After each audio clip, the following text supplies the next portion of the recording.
45-year-old gentleman came with complaints of about raw area the right cheek for the past 3 months. It was insidiously onset, and the first it was 1 into 2 centimeter in size, and it has been gradually progressed to the current size. So 1 into 1 centimeter, and then it has been progressed to the current size of about 5 to 4 centimeter. What are the saying?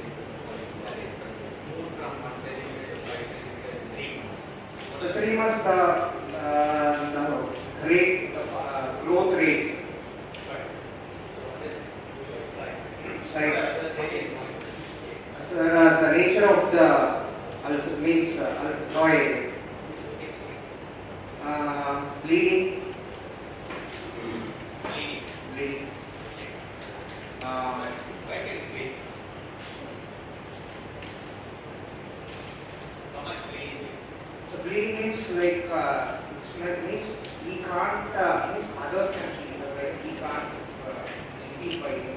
What is why he can't see when others can see? Means the nature means the amount of bleeding is very small. Very small. Okay. Right. It's very thin bleeding. Sir, trauma, repeated trauma, sir, while eating. What is this? Blood supply. Sir, special area, buccal. So what vessel will go through?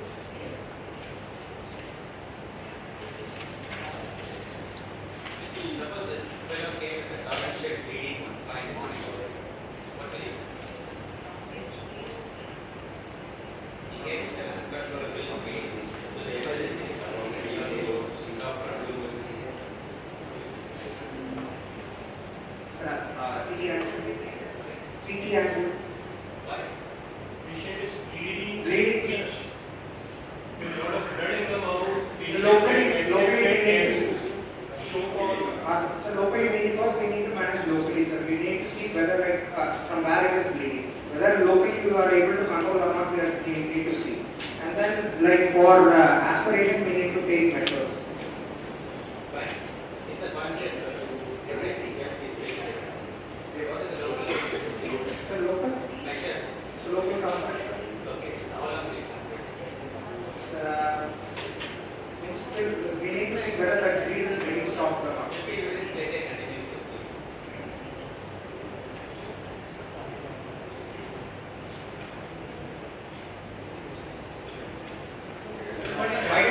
Why did this cable? Adrenaline bleeding. Sir? They used to come in with uncontrollable bleeding. So you can ligate a major vessel which is feeding the blood. That's what I was asking, that what is the main supply of blood to that lead? Patient artery practice. Okay. Now we have to, in this emergency situation, decide whether just to ligate the artery or whether to do something else or do something else.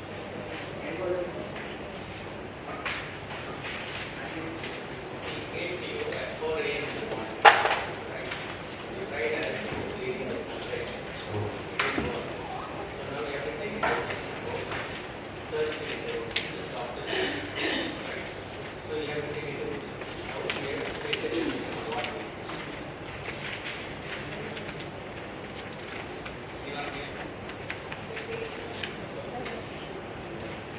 Anybody else here? First, we secure the airways and look for the patient's vital That's what I'm saying. Right now, he is hemodynamically stable, conscious, and therefore he won't choke on himself. He will open his mouth and he is breathing outside in a wind. He is not going to choke on. He becomes unstable, fainting. Then you need to protect his airway. Now he can protect his airway on his own. We don't need to worry about that part. But we have to ensure that he doesn't go to that unstable stage. That's what we need to do. So we need to act fast. So in the decision making of acting fast, you have to do two things. Should I just stop with arresting this bleed, or should I do something more than arresting the bleed? That is the question we need to answer. And what is that something which we need to do beyond arresting? So sir has pointed out that this bleeding is from which vessel? Facial nerve.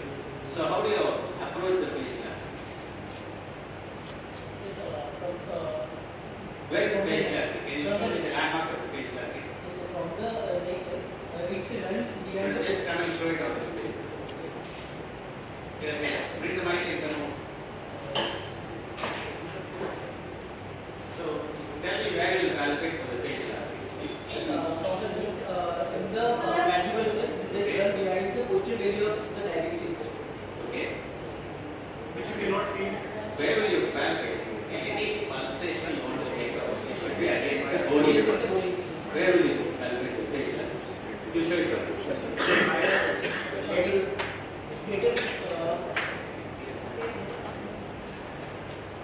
No, wait. Not really. You have to only make it faint because if you stimulate the sinus, the fellow will, conscious fellow will fall faint because if you did that.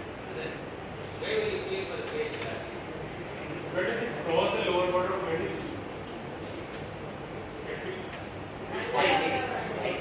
Yeah. Can you guys feel that and see it? You are ask the patient to ease the mouth so that the mascara becomes longer and the center is Where do you feel? You can feel it. facial artery. Can you guys feel all of you feel your facial nerve? Sir, mic is not. You're not felt. Mic is. Oh, can you hear me? Yes. Yeah. Will you guys feel your facial artery or not? Over the man. Who all will be successful? Who all will be very successful? All of you could feel it? Okay, so it's fair. So there's nothing odd about tracing the facial artery. So it's easily palpated fair. Now we need to block this. That's the idea about controlling the bleeding. Alright. So in this particular patient who had an ulcer which is 2 centimeters or 1 centimeter to start with, and now it is 5 centimeters. You have to make a decision whether I am just going to open and ligate the blood vessel and come out, or would I do something more than that? So what will be that something more than that?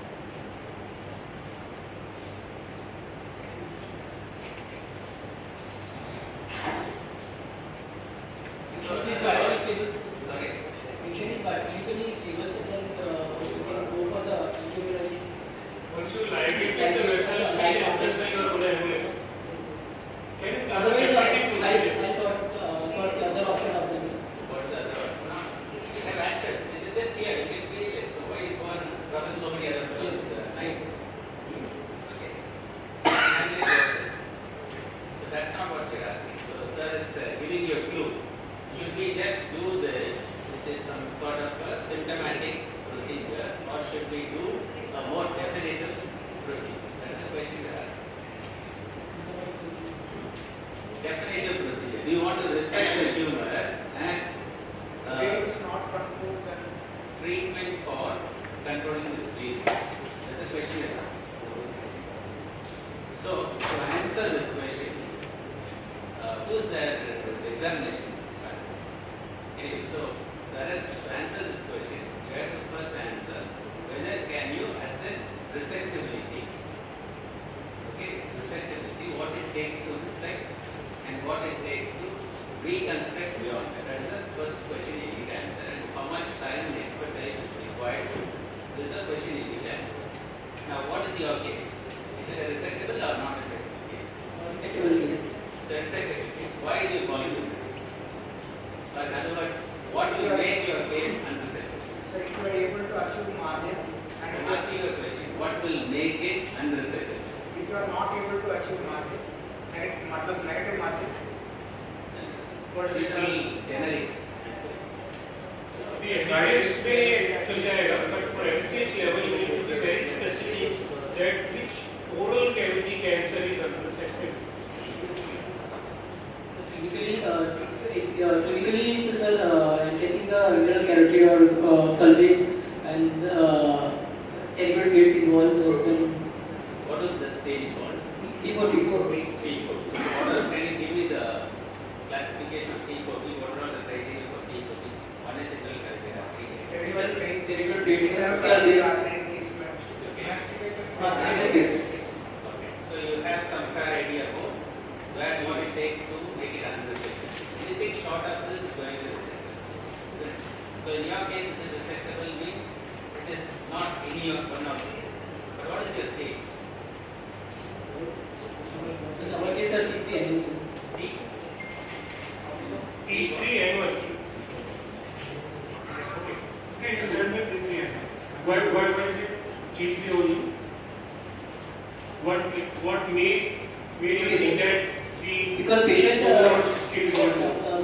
not having any complaint of veins, no any.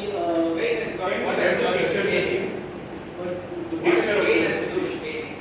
Sir, mandible involved or not? With mandible involved first vein? Because sir, that the definition over there are some. There's nothing to do with vein. Staging has nothing to do with vein. Yes, yes. What is staging going to do? Size? Yes, sir. Three Size. dimensions. Yes, sir. Size. That's What what is it the was. dimension? What is the third dimension? Depth of involvement. Alright, how do you assess it? So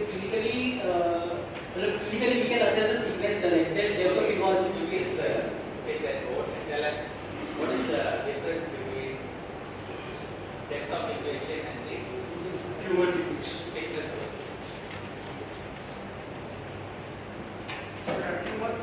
You draw the leg. You please draw the cross section of your globe.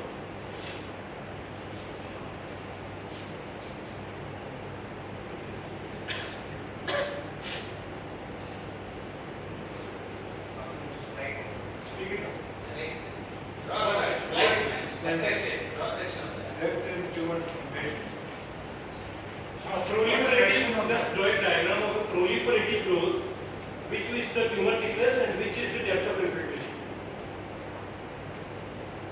So this is the proliferative component now. The invasion, the Help the pen to go draw.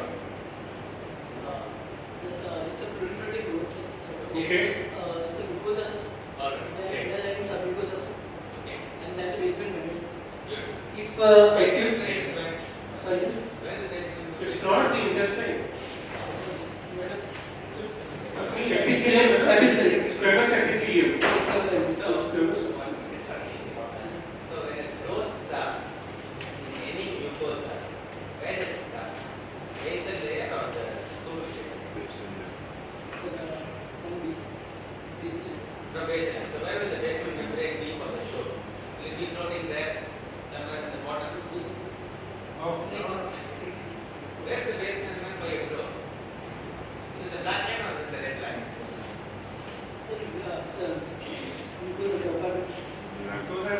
Yes, yes, sir. What is asking? Is the basement membrane of this? Is basement membrane part of mucosa or not? Where it is there the black line straight? So far away. Doesn't understand about. So this is what it's saying. You meant this as a vision, you meant this as a basement membrane. So this is the basement membrane. So that's the basement membrane. No, this is mucosa. This is submucosa. Where will be the basement membrane? So it will be here. Okay, so this is the, let's say this is the basement. So now tell us what is the depth of invasion. Depth of invasion is from the distance from the Show me how will you measure the P1? Measure. so from the top of the tumor level to the up to the basement membrane. Depth of invasion.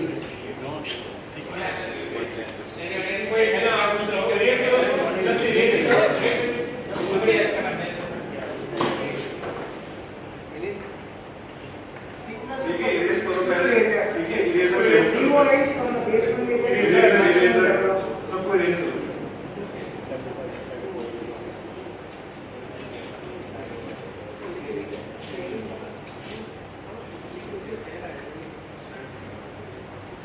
बनाओ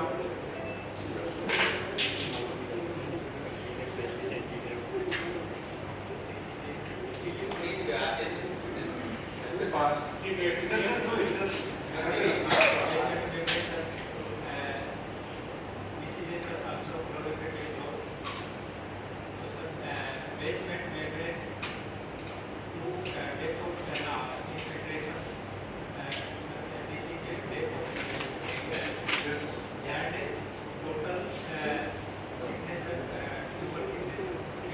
You guys understand now?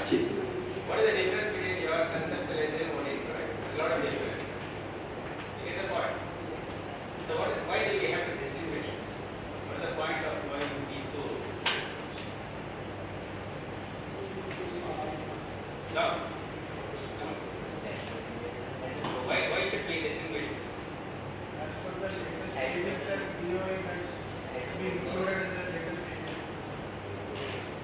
importance of that. More the depth of inversion. Sorry? Correctly estimate the depth, whereas the tumor thickness is overestimating the depth. It depends upon the type of the lesion. If it is a flat lesion or a infiltrative lesion, then the depth of invasion is in fact lesser. Depth of invasion might be more, but the tumor thickness might be less. So I'm asking you this question. The tumor thickness is 10 centimeters and the depth of invasion is 1 centimeter in one particular tumor. The other one, tumor thickness is 10 centimeters, depth of invasion is 3 centimeters, which is So the granules are more developed invasion will go into a higher D category. why? Why does it go to More chances of more metastasis as the depth of invasion increases. exactly? So the deeper it goes, it has more access to spread. More superficial, it doesn't spread. Okay? So that is why as it goes deeper, it becomes higher category. Correct? So that means you don't measure the whole thickness, you only measure the basement membrane till the how far deep the tumor is going. So this is one criteria. How else do you show this deeply in your case? Size sensor. So in your case, what is the DOI? Can't convert device and clinical. Can your case have a depth of invasion which is only 1 millimeter? D3 can be 1 millimeter DOI. How? How will D3 because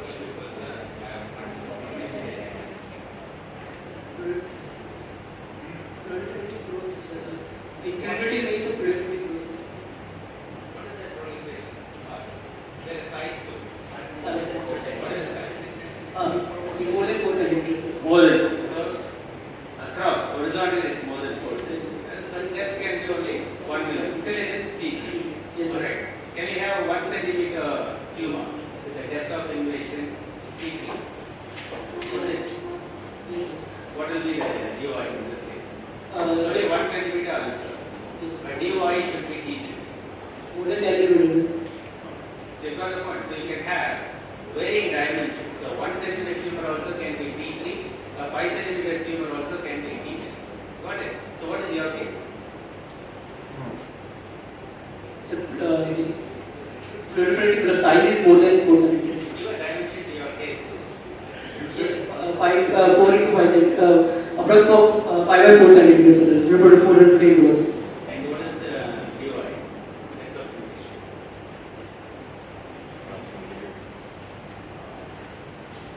Okay, so I'm going to ask you this question. Not able to pitch the skin over the Skin is normal. Sir.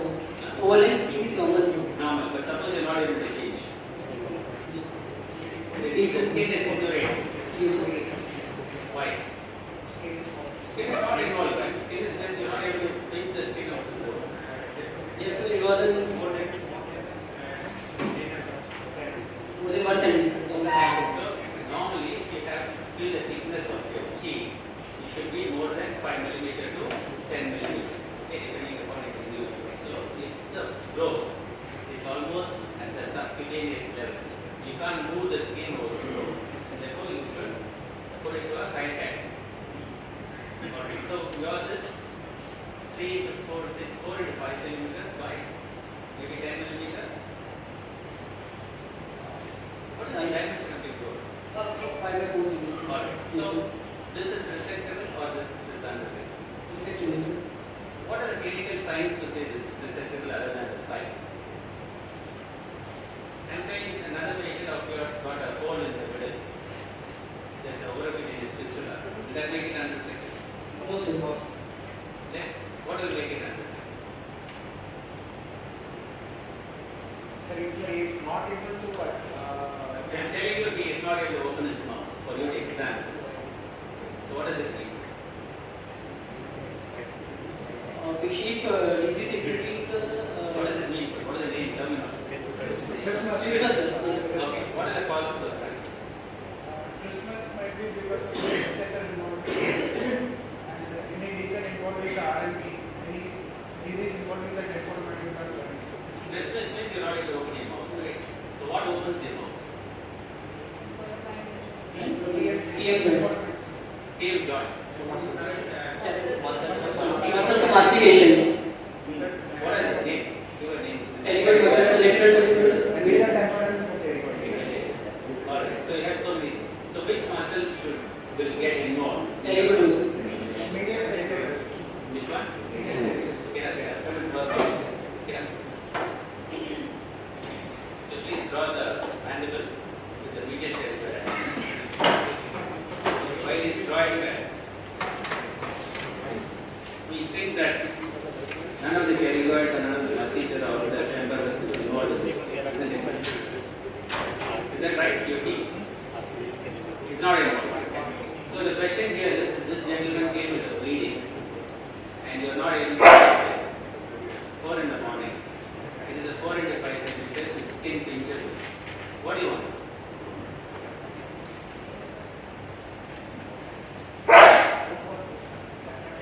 The expertise are available for people to like you can plan accordingly. If the bleeding is properly hemodynamic is stable, then like you can go for definitive resection. Okay. Pull up chair and sit down and get him to draw the incision.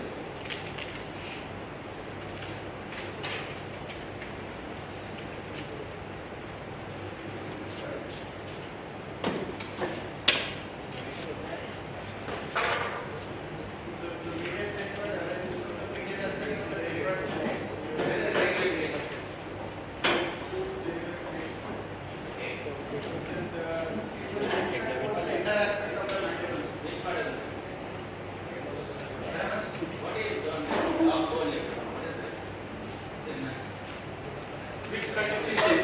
From where you made this? Coronal cut? Showing both the corners?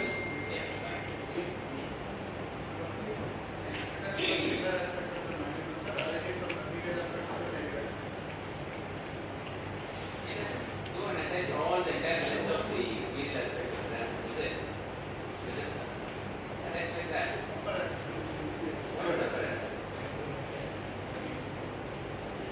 So what is the thing two folks here from?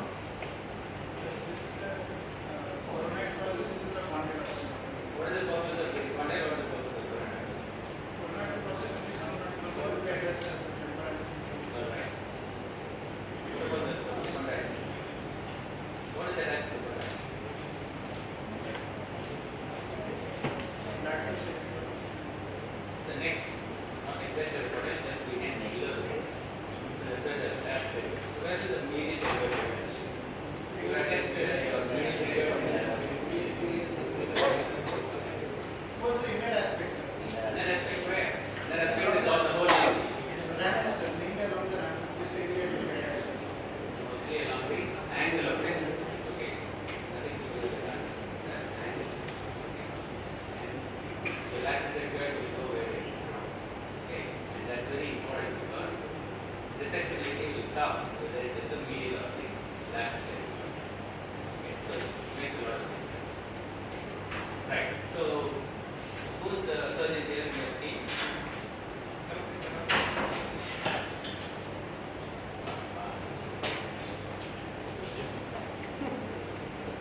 So you first draw the incision on the gentleman who's bleeding. Okay, wherein you will first arrest the bleeding and then plan your incision. What will you do first? Patient came in emergency, patient is All that is set. stable. Everything is sorted. We have seen the reason, we have primary, we have find the bleeding point, we have controlled the bleeding, we have rescued by getting the bleeding. Now we are planning to do a local control. We have already done the metastatic workflow, we have already done All done. all done. It is a operable case, operable buccal mucosa with single thick node. It is come in emergency as a bleeding. If the bleeding can be stopped, I'm calling you, I am the resident, you are the consultant. I am calling you, say I am not able to arrest this bleeding, I have been packing, checking with this patient, please come over. So what will you do? so as we have decided, we have to ligate the facial artery first. We have already secured the IV line, we have already I have done, it's not your job. I have already secured the IV line, I have already managed the IV fluid, I have already reserved the All water. done, I yeah, that is all done. I am your resident, I have done that. You will come and do your expert job.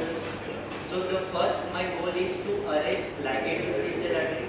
Then after I have to plan the proper surgery. Proper surgery including resection of the primary along with the neck resection. Now ligation of this artery incision should be such that it has to be a part of primary resection. Please down. I am doing CC. Emergency. You don't have right. Keep the pad away from his face.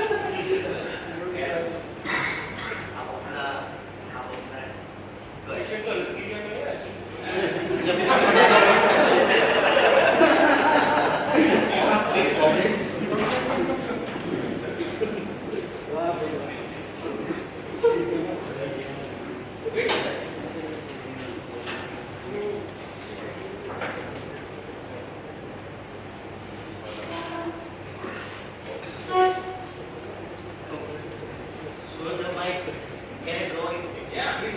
Oh my God, you're not paid now.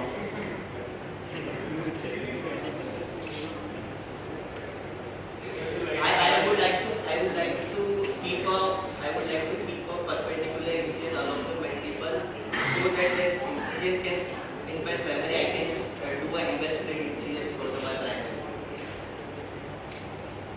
Okay, next person.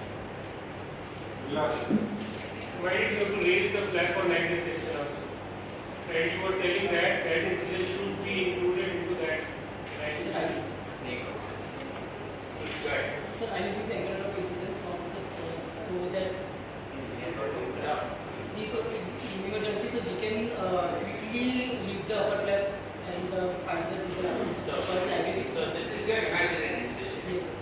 on which you are going to go for the horizontal component first. So you get your vessel. Is that Yes. what you do? Angle of incision and quickly leave the upper flap and first identify the patient then proceed from the I'm going to tell you that your lymph node, when you expose this, there was a lymph node which is stuck to the arterial elevation. Not able to present.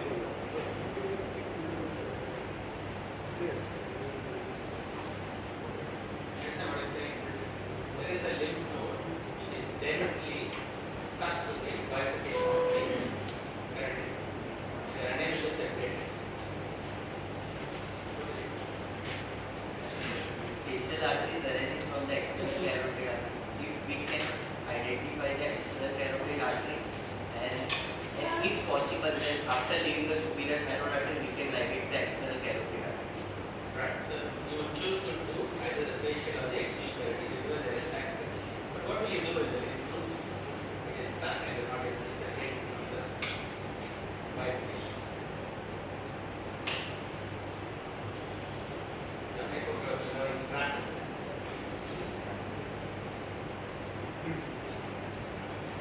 You just didn't have the time to examine because it's all full of that. So you had the hypoglossal pulse. You miss it.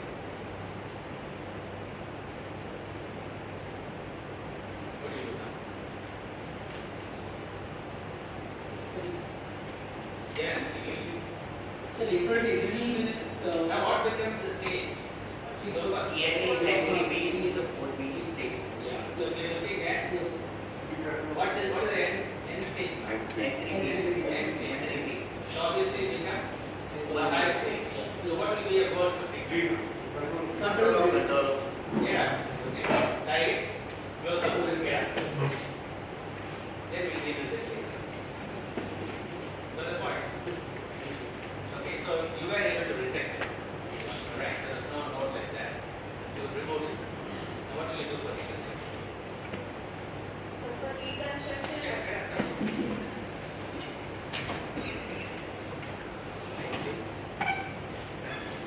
What kind of session will you do? sir, if it is in the single node that is involved, we can send it for frozen section. If it comes out to be positive, then right side of the neck we have to do a comprehensive neck dissection. Why do you need frozen section? Sir, Frozen section is making you stop like this section. sir, because we have taken this case in case of emergency and we have not done a complete evaluation. Doesn't matter.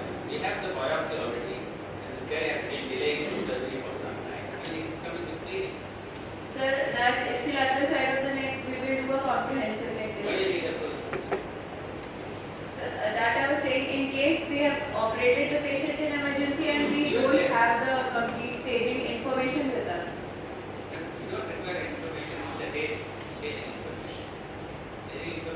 complete. You got the point? There's no need to do a frozen for the lymph node just because you want to stage the vein. That's not done. You do the necessary neck dissection. And what is the necessary neck dissection is the question. So comprehensive neck dissection, we will be doing a modified radical neck dissection. It is N1 node in the level 1B. Yes. So still you would like to do the complete neck dissection? Yes. Alright. Okay, fair enough. So N positive neck, you can choose to clean up all the levels 1 to 5. Fine. What do we do for reconstruction? So for reconstruction, we can use a regional flap or we can use the free flap reconstruction. In this case, since there was extensive edentulous mandible was present, all the teeth were Edentulous missing. is a 45 level, right? So the teeth were all missing in the image. Who now picked up? 43 level, I thought that should be clean. Suppose their teeth are there, don't worry. Continue. You guys removed it. The patient has come with that presentation, so in the image it was shown that all Okay, the man. He could have teeth some. are So means the teeth they were missing because of the disease process. And if it is so, then maybe I presume that the mandible is present. Okay. If all the teeth of that side is missing, that means the probably mandible might be involved.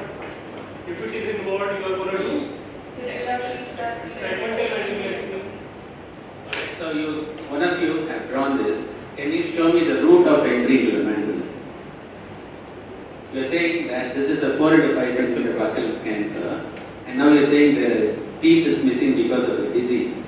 How would that disease go into the mandible to remove the teeth? Not Disease can be extended into the mandible either by two ways. One is direct extension, either by a perimolar split. Direct extension of the Brother, in your case, brother.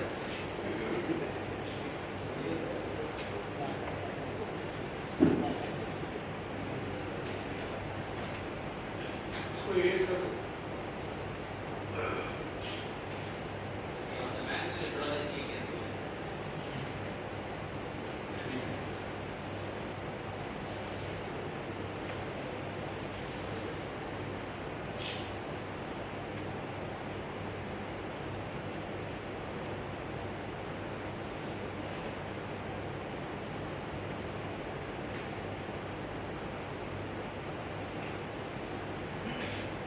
So if there is a disease of the buccal mucosa, usually it is spreading by a Right. If there is a disease of Just draw the 1,000 words. Just draw the words. so if there is a disease of a buccal mucosa, initially disease is spread by a mucosa or some mucosal disease through extension is involving the lower GPS, then it involves gingival aspect of gums, then it reaches up to the socket of the tooth. Edentulous patients have a more chances of a mandibular involvement than a with tooth intact patient. That it reaches up to the socket of the tooth. This is direct invasion. This is for a direct invasion. Okay. Now, how can there be indirect invasion? To a penineural spread of the tumor, to a inferior aspect that is present on the inner aspect. In your case, where is the nerve?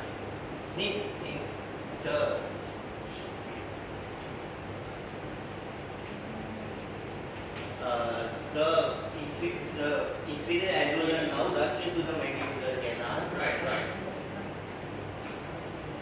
So your disease is on the opposite side. Disease is on the buccal mucosa, so this runs into the So lingual aspect. What you're saying is theory. In your case, direct infiltration. This is direct. That's all. The answer is okay. So if you had disease on the opposite side, then you can contest that it could possibly be from the nerve. It's not nothing on the lingual aspect. It's all the lingual aspect. Right. So you did this research. So it means now what kind of research you will involve? What are the components of research? The teeth is deteriorating disease. So I would like to do a composite resection of What are the right. components you do? So that will be including resection of the primary, resection of the root. For the resection of the primary, I would like to do a wide local excision of right buccal mucosa along with the resection of mandible, that is the segmental mandibulectomy with modified leg resection. After doing the resection, I would like to do a reconstruction. Now the reconstruction can be the ability of plastic surgery or the expertise of a pre-fibular flap available. Then I would like to do a pre-fibular. Why did you use a scapula? Why did you use a scapula? iliac crest? It is a non-vascular. No, I'm telling you, I'm giving you vascular. I'll provide you vascular scapula, I'll provide you vascular iliac. And also the name of a regional lab where you can use a So, part of bone along with the soft tissue. okay, in other Yeah, words, actually it reads what is the purpose of choosing the fizzle? it is a 26 centimeter segment of the bone is available. Okay, but you don't need 26, you need only 5 centimeters. Why do you want 20? What is the purpose of getting the fibula here? Does it help with the disease? Does it help with rehabilitation? Does it help with the cosmetic? What is it? Cosmetic. So you will read of the cosmetic purpose. Is Rehabilitation. what is the rehabilitation? There is no specific rehabilitation, and the weight-bearing bone is the tibia. The tibia of the joint. There is less morbidity in He's the asking about rehabilitation of the oral cavity, not the donor. The sir is asking about the rehabilitation of the oral cavity after the prefibular reconstruction, not the donor skin, not the donor skin. What is occupation? So you can go to dental implant. Okay. So why can't you do this in the scapula? Because free. Scapula is a flat, fibula is a long. One The length of the fibula Is it may length? be corresponding. The Length and contours. fibula length that we are bothered. The thickness of the fibula is comparable with the thickness of the mandible. Right. The scapula and so that the counter of So space it is is thickness, maintained by bone thickness. Thickness. Why did he go? Because you have to put an implant. So the implant has a height. It has to have some load there. Okay. So what is the process for? To put an implant into the fibula, what is the process for? How does it heal when you put a metal into the It is biointegration. So when you put a metal into a bone, how does it heal?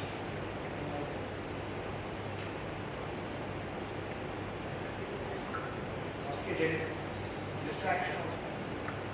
Destruction means separation. Who is over Only for integration. skills integration? So what is the regulation?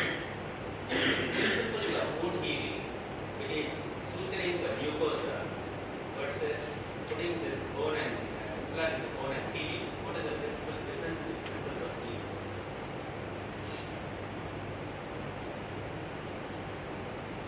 What happens in normal wound healing?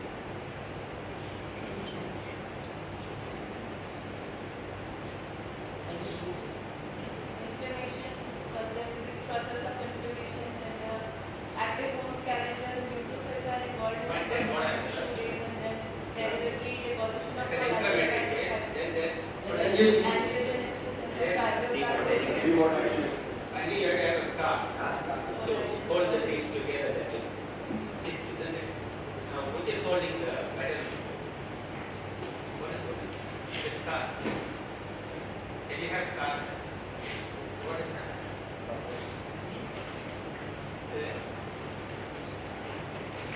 What's happening?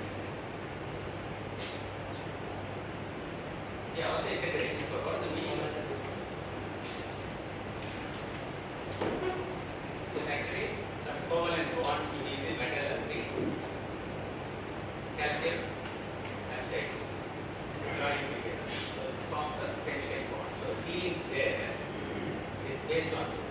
That's the reason why when you put an implant, you should make sure that you do not generate heat to destroy all the calcium hydroxide because around that. So you have to be very, very careful and snugly fit it so it will form the bond. And that's how it's able to bear the load, the particle load, plywood out with meat, chicken and mutton bones, isn't it? So if we are provided that load bearing, this has to be fused. So the purpose is rehabilitation, cosmetic and saving. Okay.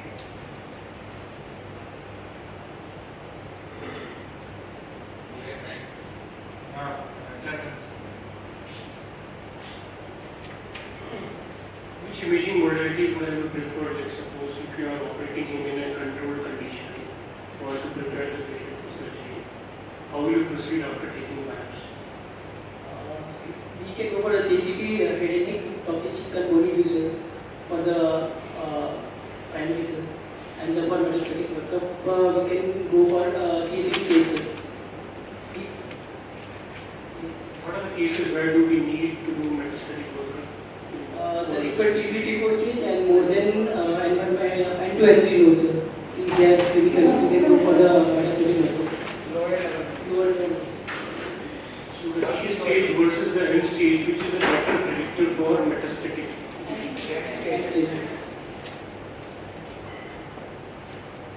Okay. The higher the N stage or the lower the neck nodes?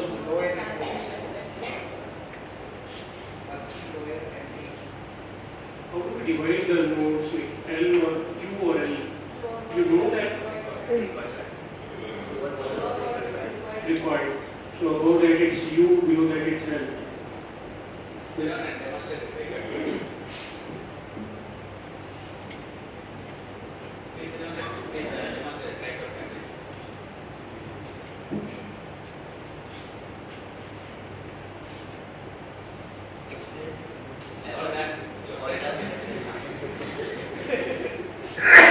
So in the midline, so in the midline,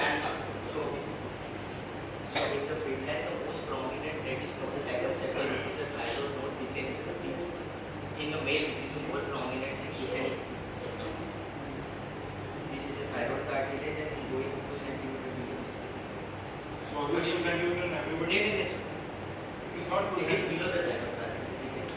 The lower part of thyroid. What is that between the thyroid? Cricothyroid. Can you feel that? I can feel the space in between thyroid cartilage. Everybody?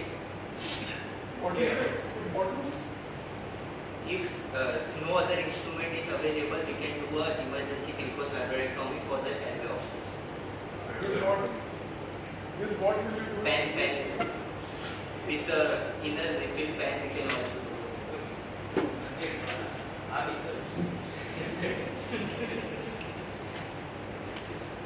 Good. Indication of bad setting. T3, T4 disease as the N2 and 3 nodes, sir, and lower nodes in there.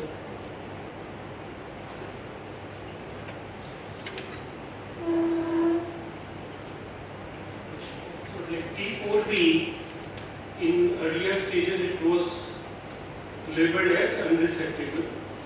T4A is like resectable advanced disease, unresectable. Now when you have this it is moderately advanced and very advanced disease. So why do you think like from unresectable it's being considered as very advanced?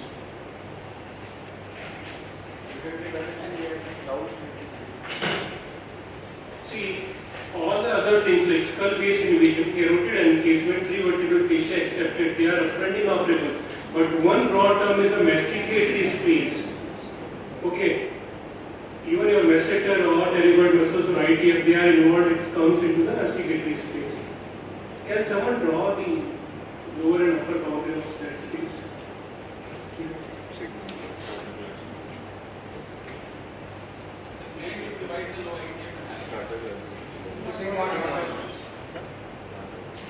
So because of it has been included and lot of these cases are operable, that's why the term has been taken out of unresected areas. They are resected with poor prognosis. He said drop.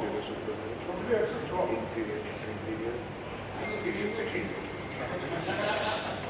He said drop. Okay. So what does it encloses? Okay, like from where the fascia splits are, you can draw a corneal cut of the mandible, which is easier to explain to the face. Are there, Outside masseter, inside will it delivered, it will become easy.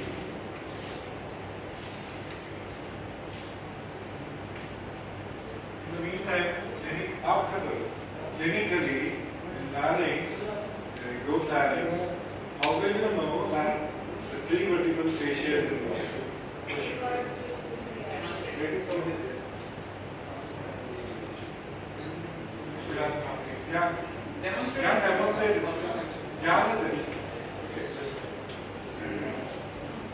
It is moving. Speak it out. What is Broca's sign? Which step it is?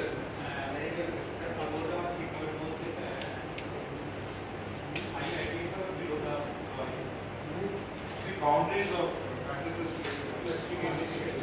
space. Boundaries of masticatory space.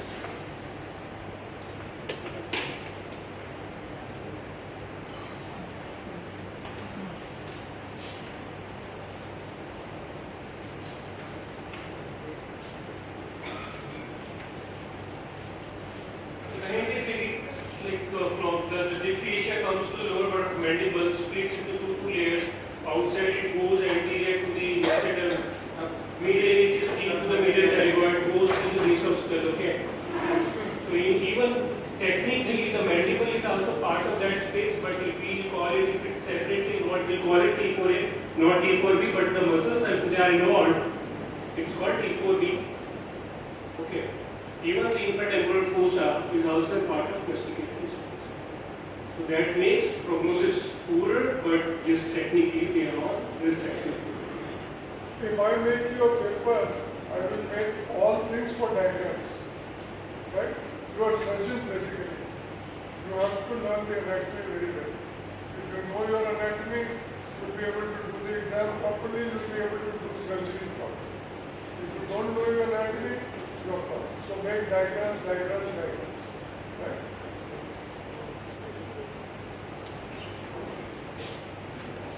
You have 10 minutes more. 10 minutes more तो diagram इतनी मुश्किल से ये digital को मंगाया है यहाँ पे समझो डायग्राम बनाओ कुछ भी बनाओ चलो अभी मैस्टिकेटरी स्पेस का पता है नहीं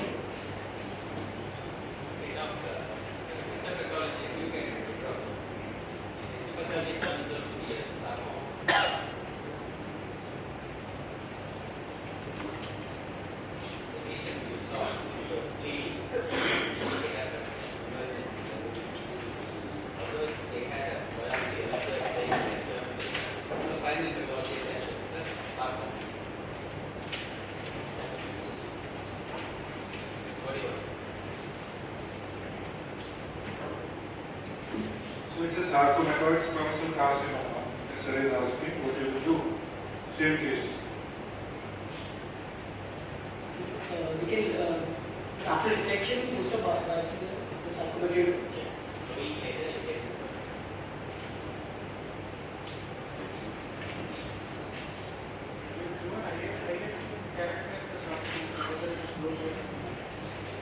So then you need IDC.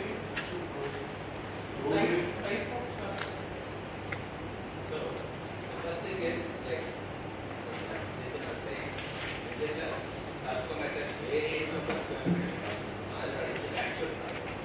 The first thing you do is what do you think?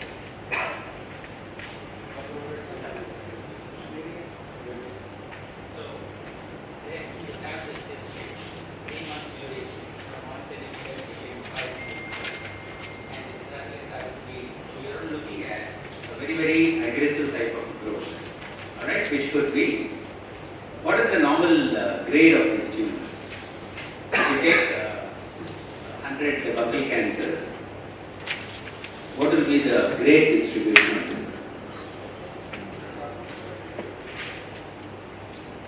What is the majority group? Moderate. So what percentage will be moderately? Okay. How many are well differentiated? 30. Then what is how much are poorly differentiated? Sorry? Okay. So you are obviously wrong. Okay. So the poorly differentiated will be only a single digit number. Rarely you will see a fast growing buccal cancer or that matter even overall subsize of oral cavity. Poorly differentiated not be that many. So majority of them, 80 to 90%, they will get classified as moderately differentiated. And both ends are very few in between. Okay. So that is how generally pathologists will lie attention to lean on. So if they say poorly differentiated, it's really poorly differentiated. But if they say well, it could be well with moderate, things like that. Okay, so you can have an instance where there is very rapid growth, and they call it a sarcomatoid carcinoma. All right, what are the other special types of squamous cell carcinoma? Sorry, verrucous. So what is the difference between a verrucous and an invasive cancer? What will be the DOI for verrucous carcinoma? What is the DOI for verrucous carcinoma?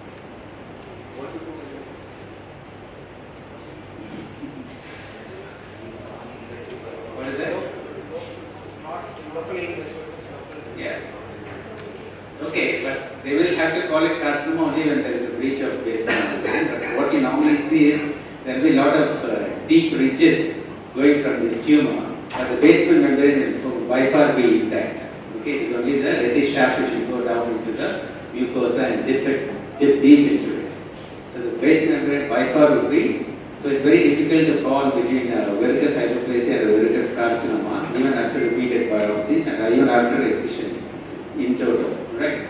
So because even if there is invasion, there will be only small areas of invasion or breach of basement membrane. These tumors do not have the tendency to go to the lymph nodes. That's why we originally started with discussing the concept about what is the importance of DOI. The greater the DOI, the tendency to move to the lymph nodes are much higher, isn't it? So in this case, it's going to be very less. So therefore, even your neck dissection is not necessarily comprehensive when you do a verrucous carcinoma. Is that alright? Okay. Even if they give it as verrucous hyperplasia, might as well treat it as a verrucous carcinoma and give adequate clearance for that. Because the final report would turn out to be that areas of verrucous carcinoma were there. And so very strangely, sometimes they could give it as a hybrid verrucous carcinoma, where you have both a mixture of higher and invasive as well as verrucous carcinoma. What are other special types?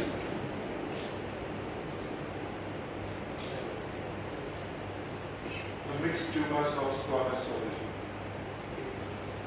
Adenosquamous. Generally, you just have to have some idea. Okay.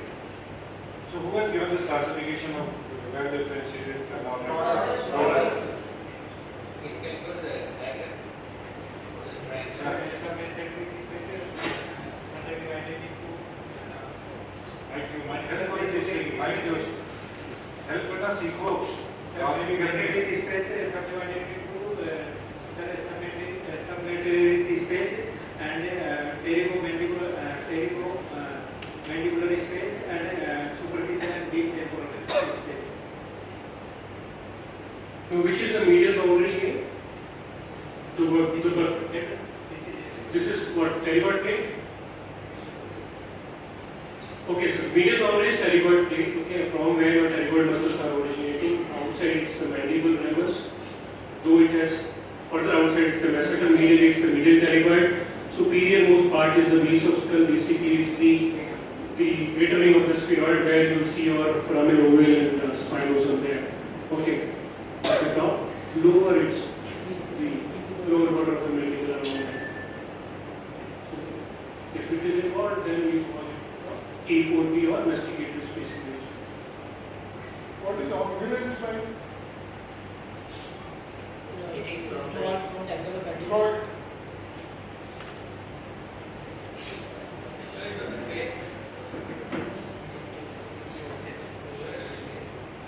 show it your face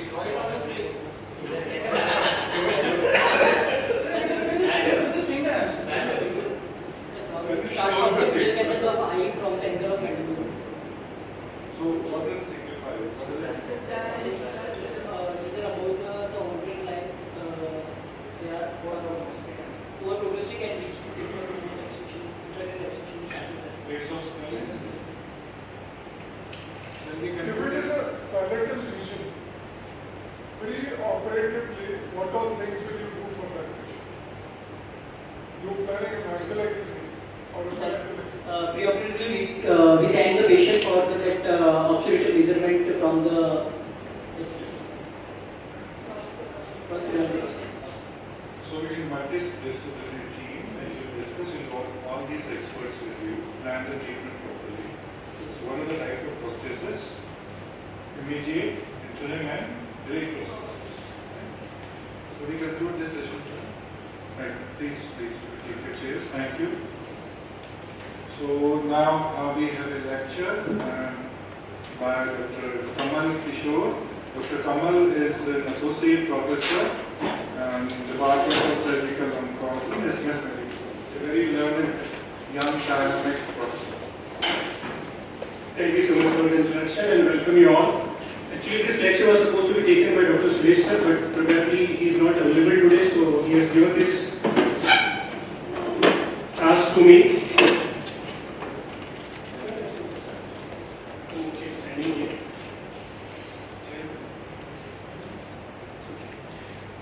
So, am I audible well to you? And now, is it okay to you? Okay, sir, I'll use. Usually, I don't prefer it if the gathering is less than 20 or 40 people, but for your better hearing, okay, I'll use it. So the thing is, but whenever there are senior citizens, okay, sir. I don't see anybody here. So the thing is, I think you have already listened to the lectures of our Rajgovind sir, Manish sir, and I think Ricky Kapoor sir also about how do you present your cases or your, I think the instrument, surgical specimen, everything was already talked about. The task given to me was to talk about how do we present during the YOC, like during the examination. And I'll tell you, the fact is like you need not to prepare it 1 or 2 months before the surgery. I think the day you have entered into your MCH curriculum, your examination preparation has already started. Okay, you can answer the question only if you know the subject. Okay, you start learning your subject thoroughly from the day when you have entered into your this MCH curriculum. So, if you are knowledgeable, if you have in-depth knowledge of your all the topics, I think it's very easy to answer there. You just need to be confident. Whatever you know has to come out of your mouth, which is very clearly audible to the examiner. That's all what we need. And how do you understand your topic? Okay, because I presume, I think majority of you might have been, I think 30 or might have crossed it, isn't it? So I cannot teach you the A, B, C, D now at this stage. Even though I am now 40, so almost 10 years seniors to you, but I can show you like the extra 10 years which I have spent, how I have learned the things. I can show you the way of learning. Okay, so that is basically keeping your eyes and ears open. Like during your in your OT table when you are assisting your surgeon, okay, you just don't assist. You try to do a virtual surgery. You just see how he is manipulating the tissue and resecting it up, isn't it? Like when you are listening to a lecture, you listen it so carefully that if suppose anything which is not known to you prior, you just try to grasp all those things. So this is how you do learn. And when you are reading your data, it's like not just mugging it up, isn't it? You just read each and every line and try to question yourself why it is so, isn't it? Like when you are reading or like trying to learn a staging, you just see that when I was reading it for breast, it was number of lymph nodes, while in the head and neck, it is 3 cm, 3 to 6 cm. Why is this difference? You try to find out the answer for that. Why in the head, like for the case of testes or even for the your thyroid tumor, there is no stage 4. You try to find out the answers for each and everything which you feel surprising, and that's how you learn it. Mind it, when I was preparing for my MCH exam, it was the 8th edition of the data. I haven't read the data further after that. I think 3 or 4 more editions has come now. But when I was reading my book, I read each and every line, thinking that why it's written like so, why it's not, why the treatment protocols are different for head and neck compared to the rectum. Rectum you give radiotherapy first, while in head and neck you operate and then give radiotherapy. So I was just trying to find out the answer. That's why you dig into the subject and you will become a master of the subject. Until unless you ask each and every line that why it's written like that, you won't. Otherwise you will learn it and the next day you will forget. Isn't it? subject thoroughly. Okay. Believe me, the knowledgeable surgeon is the best professional in the entire world. Okay. See, because we are a perfect combination of skill as well as knowledge. If a surgeon is just skilled, he is like a butcher who knows how to cut, how to extract the maximum amount of meat of the animal. He will just chop it off, but he can't take a tumor out of the animal, isn't it? Because he doesn't know which muscle, which nerve, which vessels he is cutting. And similarly, if you just know the theory but doesn't know the proper skill, you are just like a physician, isn't it? Who just does a lot of investigation and simply treat the patient by just a paracetamol and antibiotics, isn't it? So we are really blessed to have to become a surgeon and feel proud of that. And try to gain as much as knowledge which is possible. Okay, I can call it, the term is like the starvation for knowledge. Okay, the hunger for knowledge. Any new term which is coming to you, you should feel, why I am not aware of that? Like, why I haven't read it? And if it is just go and read it and try to put it into vocabulary. So try to expand your horizon, try to learn your subject in depth and enjoy it. Okay, make it a part of your own daily life. Because this examination is it's not a single day process. Okay, each and every patient which you will encounter, it's your examination. He will ask you that, sir, the different surgeon has opined me chemotherapy. Now you are saying the surgery is the option. So you have to explain in everything, and that will be possible only if you know your subject well. Second thing is preparing the question by yourself. See, how I have prepared myself, I can teach you. I used to prepare the notes. Suppose I have made a notebook for esophagus and stomach. So the first page will be various university exam questions which has already been there in the past 10 years. Then the next 2-3 pages will be the possible Viva questions which are going to be asked you in your examination. You might have already practiced in your curriculum, or even you can basically think that what are the probable basic questions which can be asked. So you prepare a whole long list of all those questions.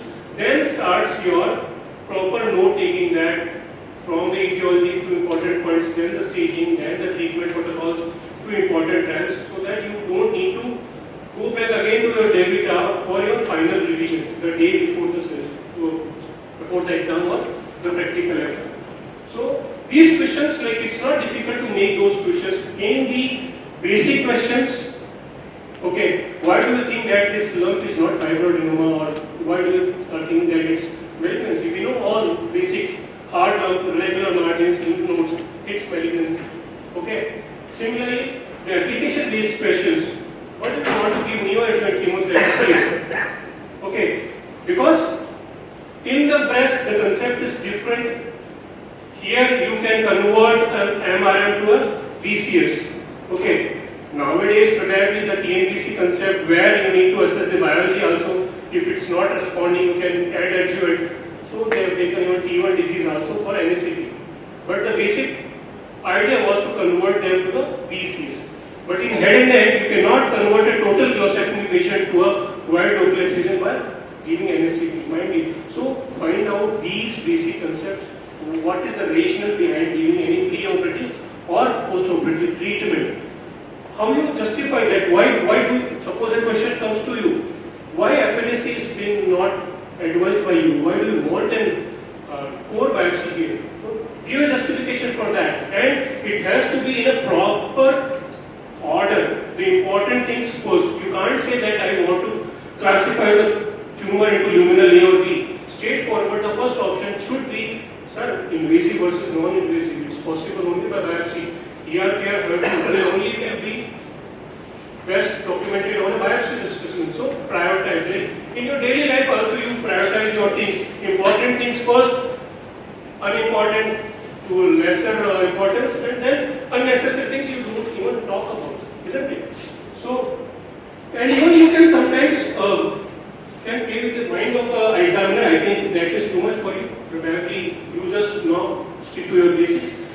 Then, how do you prepare your notes and your study material? That's important. You cannot again keep on reading your tutor repeatedly, or you need something as concise material which you can revise it in 1 or 2 days. So prepare notes, all important things into that notebook which you just can go before hours before the exam and can write it down. And yes, practice of speaking. That's I think the most important thing. If you want to be presentable, you need to communicate with the people, and that's only possible if you talk confidently, if you talk facing the person, making an eye contact. Same thing has to happen during the exam also. Okay, you cannot be so lethargic, like showing lack of energy, or you cannot be over enthusiastic also. Okay, you have to maintain a proper posture that you keep yourself calm. Don't let the tachycardia settle in. Okay, it will be there. It's a natural process, but just overcome it. Okay, don't show your tremors or your setting. Nothing like that. Exam is just a day which will pass. Okay, and most of the time you will pass also. And even if it's not there, after 3 months it will happen. Okay, so don't make it a question of life or death, isn't it? Just come, relax, and what you need to do is whatever you know, just speak it out in a proper manner. Most of the time, what I feel is that the student knows everything, but they are not able to answer it. Okay, the answer stuck somewhere between the esophagus and trachea, isn't it? Try to widen up that structure. Okay, be confident and practice it. Okay, don't get too nervy or like too shaky. Just relax, and whatever you know in a proper legible language, simple words, just put it up. Okay, and if you don't know, there is no harm of saying I don't know what. So practice speaking out loud. Mind it, like I was also a Hindi medium student. जो तुम लोगों के लिए radius of circle है, was त्रिज्या of a वृत्त. So I need to build up my vocabulary when I came to my MBBS curriculum, and I started practicing loud and clear. Okay, maybe my grammar is not that proper, but still I can communicate you in a legible manner, isn't it? So this will come by practice. You can either talk to you can make a group. All your friends can sit together for an hour and can talk to each other, or you can even take the help of a mirror or your recording phone. Okay. So all the important questions, I think we all know that these are the things which are going to ask. Sometimes there can be a bouncer. Sometimes, like the sir has asked few questions which you had no idea probably. So there are two ways of dealing these situations. One thing is like you can use your background knowledge and can think over it and can try to find out a rational answer. If you can find out a logic and can borrow it from the other part. Okay, or simply say that I had no idea. Okay, so both the things are possible depending on the situation. You can use it. Okay, you can use, like if you are good in I think the speaking skill, you can play with the words also. So I'm not sure, but I think so. So this was all about the preparation. Okay. So as I've already told you, preparation is not a single day process. It starts from the day of your research. Now during the Viva, you see how do you present yourself. Okay. And the most important thing is showing confidence, an adequate level of I think the body posture, or what you can call it an attitude, okay, which is not arrogant and not too much of showing that you are into your own shell. Okay, be expressive. If you know your subject, if you have read it and you have practiced it, definitely it will come out also. Okay, so confidence is the ultimate game. Okay, and it has to be there in all of your phases of your life, not only on the exam, but even on the operating table, even when you are talking to the patient. Okay, you can simply refuse the patient's opinion. See, like yesterday we were talking about, okay, the patient comes to you and asks for certain investigations. If you feel that it's not indicated, no literature supported, you can confidently say to the patient, I don't recommend it, it's not needed to. That will come with the knowledge. Maybe the other parts we can talk a lot about that, but yes, as a science, you are correct that in an asymptomatic individual, one will want to further investigate unnecessarily. Yeah, and the biggest mistake I think the students they do is either they get too excited that even before completing the question they start answering it. Okay, always there should be a gap of few seconds between the completion of the examiner answer and starting of your question and your answer. Okay, just making me realize that you are thinking what is being asked. Don't jump upon, don't be so much over enthusiastic. Okay, because I think it takes time to frame the answer in your mind and properly convey it to the examiner. So take a pause of few seconds and answer it in a proper manner. And it has to be very clear and concise. Okay, what is being asked to you? Listen carefully and just answer that particular point only. No one is if you sit on this part of the table, you will realize you don't have a patience for a single second to unnecessary things to come into your ear, isn't it? I have asked simply that what are the boundaries of investigative space? You just tell me those things. That's all what I am interested in. Okay. So, and take some time to formulate your answer also. Don't hesitate or don't jump too quickly. So, sometimes, as I was talking to you, there will be some tricky questions which you feel that you haven't heard them. So, you can answer. I have already told you two ways. Either you can correlate with the other findings and try to make an answer, but don't overguess. Okay, don't make new hypotheses on the day of examination. If you don't know, be polite. Sir, I haven't read it, I haven't gone through it, I haven't seen that procedure, I haven't seen the limb salvage being there. So probably my knowledge is limited, sir. I am sorry for that. There is no harm in politely accepting your weaknesses, but don't unnecessarily create problems for you. Okay? And yes, a professional attitude is all what I need. Okay? Because see, internal examiner knows you for the last 3 years, but an external person, I just know you by your appearance, by how you are dressed up. Okay?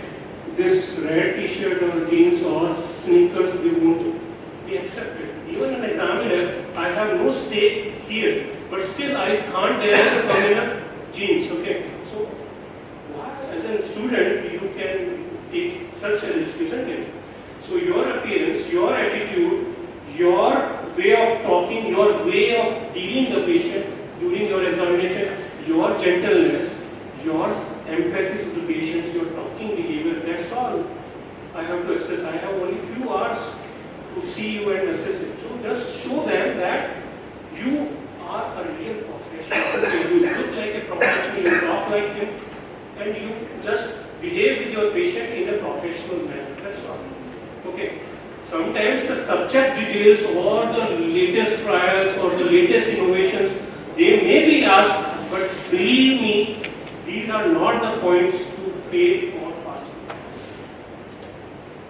Okay, so don't get scared if some answer comes to you. Just take a deep breath, ask for a logical answer if you have, otherwise just stay away. Okay, so I think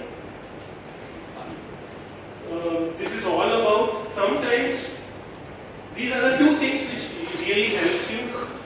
I think this is the 7th edition of this mock exam, so this is all about a practice. The same thing you have to do it in your exam also. So keep on practicing with your colleagues or even alone, no problem. Okay, try to learn how to speak properly. Okay, and how to convert your knowledge into expressions. That's all. Stay updated. Okay, if suppose, see, I was telling you I haven't read after the 8th edition, but still, how do I know the latest things whatever new terminology, okay, whatever, suppose if you are reading an MRI or CT scan report and it comes out to be GSI index of the CT scan, oh, I haven't read it, just open up your phone and see, oh, it is the gemstone spectral index, and just read it and be knowledgeable. Okay, knowledge is like what is the power to you. That will differentiate it from an ordinary person who is sitting in the audience to a person who comes in front of you and talk to you like that and not authority. Isn't it? So if you have to argue someone, if you have to be the leader, you should be knowledgeable. Skills will come by practice on the operating table. So a combination of both the things.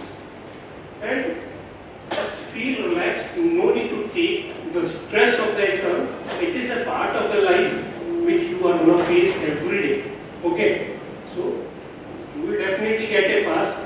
Not today, maybe after 2 months. Okay, that's not a problem.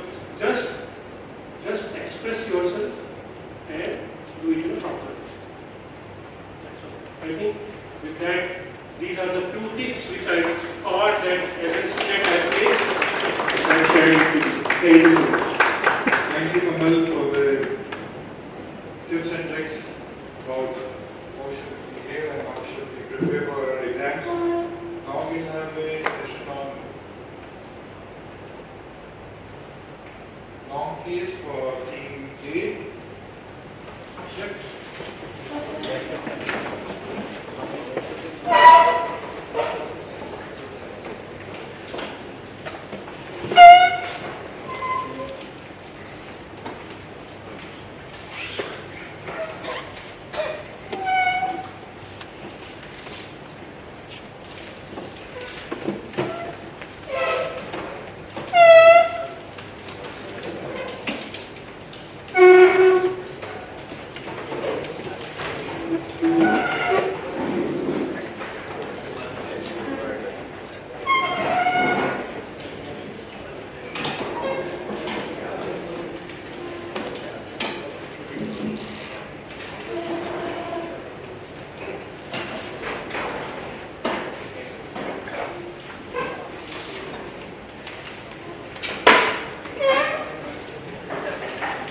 How many of you know about up-to-date? Raise your hands. How many people know about up-to-date? Everybody knows how many have access to the subscription of up-to-date. Others? Anuj, you don't have access to up-to-date? It is not paid. Huh? It is paid. ऐसा नहीं कि भूल गए up to date. See, you can up to date is a very good resource to remain updated for it, and you can combine your existing fees and get the subscription.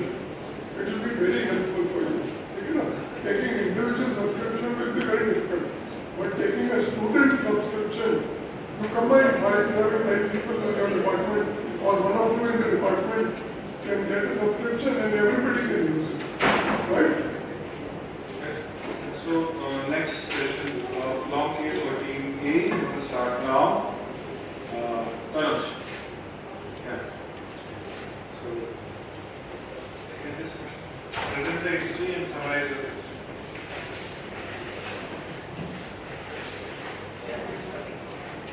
Yeah, given everything.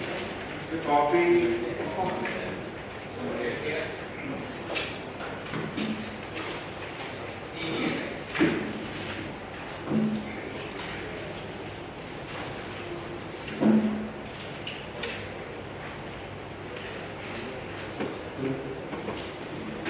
Good morning, everyone. My patient, 30 years old female, housewife by occupation, belonging to low socio-economic status, resident of Jaipur, presented with chief complaint of lumping bilateral breast since 1 month. The patient was apparently normal 1 month back when she noticed a lump in the left breast which was painless and gradually increasing in size and attained the present size which is around 3 by 3 centimeter. There is no associated nipple discharge, fever or nipple retraction. The patient also noticed another lump which is in the right breast around same time, that is 1 month back.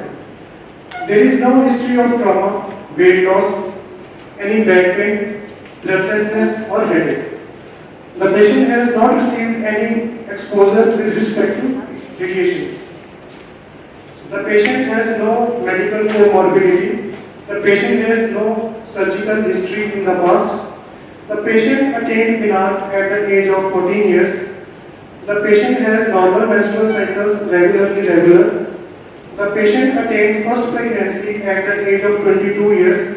The patient has 2 children and they were had normal vaginal deliveries. The patient breastfed and both children were adequately breastfed. There is no history of any malignancy in the family. With respect to personal history, the patient consumes mixed diet. The patient has normal sleep and wake cycle. Bowel and bladder habits are normal. So to summarize my history, my patient, 30 years old, non-comorbid female, housewife by occupation, presented with lump in bilateral breast since 1 month. The lumps are painless and they are not associated with any nipple discharge. There is no, with respect to history of present illness, the patient had evaluation of left breast lump, and this was the patient was investigated and proven to have invasive ductal carcinoma with triple negative biology. To summarize my case, my patient is a 30 years old female, non-comorbid, housewife by occupation, presented with lump in bilateral breast since 1 month. The lumps are painless and not associated with any nipple discharge, fever or weight loss. The left breast showed gradual increase in size and evaluated outside and investigated to be invasive ductal carcinoma with triple negative biology. There is no history of malignancy in family and no history of any trauma or irritation or any previous surgery. The patient has 2 children in the past, normally delivered and adequately breastfed.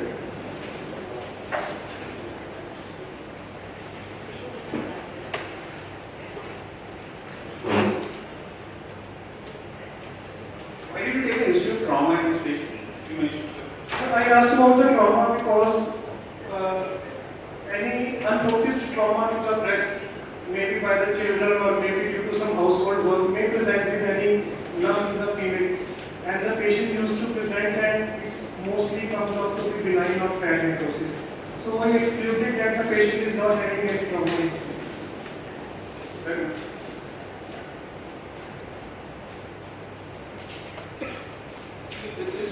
She's a 30-year-old female, right?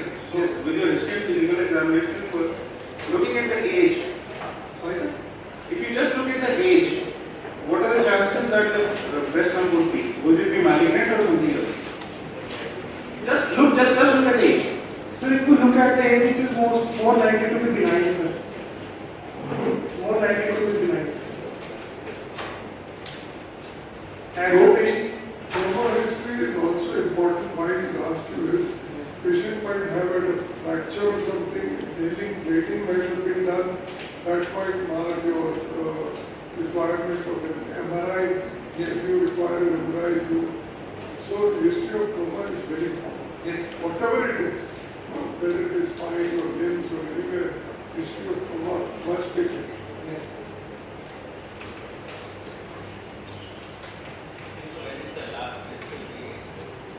So the last ventral bleed was around 10 days back.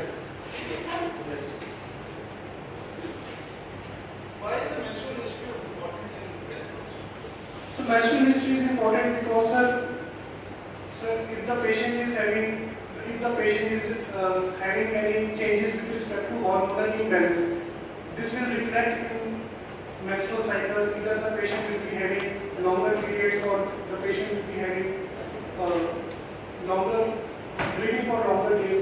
So we have to exclude if the patient is not having any hormonal imbalance or she is consuming any oestrogen or adjunctive treatment. So that is why we have to ask for any irregularities in menstrual cycles. She's not under any contraceptives and No. she's missed 3 months of her periods. No, she is not taking any. I'm telling you, the patient 3 months of periods, and it's not only the contraceptives. So we have to rule out if the patient is not pregnant.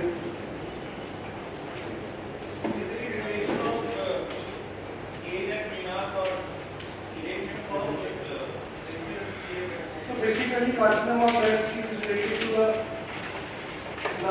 amount of estrogen exposure in the patient's lifetime, sir. And exposure of progesterone also. If the patient is attaining menarche at late stage, and apart from that, the patient did not have any pregnancy in the history, so the patient will be having a higher chance of the not pregnant, so she will be having a higher chance of getting carcinoma of breast with respect to other patient who has. There's something called a game model, a class model of Yes, sir. Yes, sir. Game model. So game model basically tells of the possibility of the patient to have malignancy carcinoma. It is like early menarche, late menopause. These factors are saying that the patient has a normal estrogen exposure. So such patients will be having carcinoma comparatively. So I want you to construct a game model for this patient. What are the questions will you ask? Sir, I will ask the patient when was the age when she faced the menarche.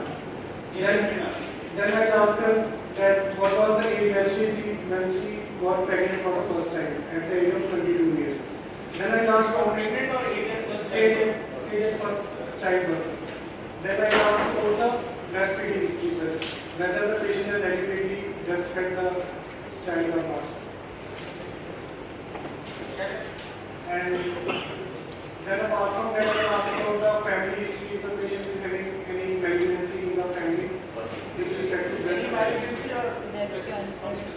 Sir, so far we are evaluating the patient who is young. So I will, with respect to breast, I will be asking about the other malignancies also if the patient has had malignancies in the past.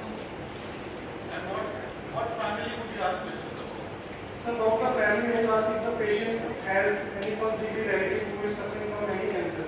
No second degree, you won't ask questions. About the second degree also, about the, first of all, about the first degree relative I will be asking, and I will be asking about carcinoma breast, carcinoma ovary, prostate, or How will you put the question across?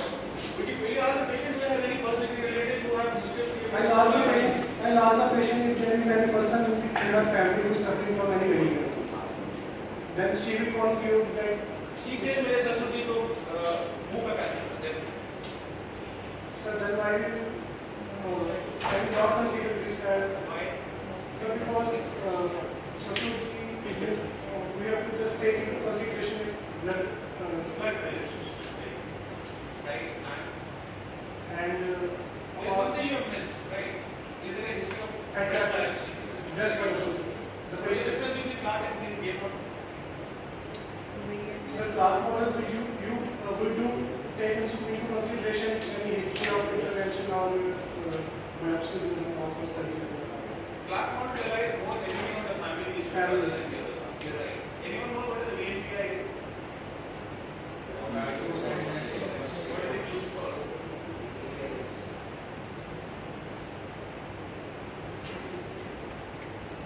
Is it only VNPI or UNSC VNPI? Full form? UNSC VNPI.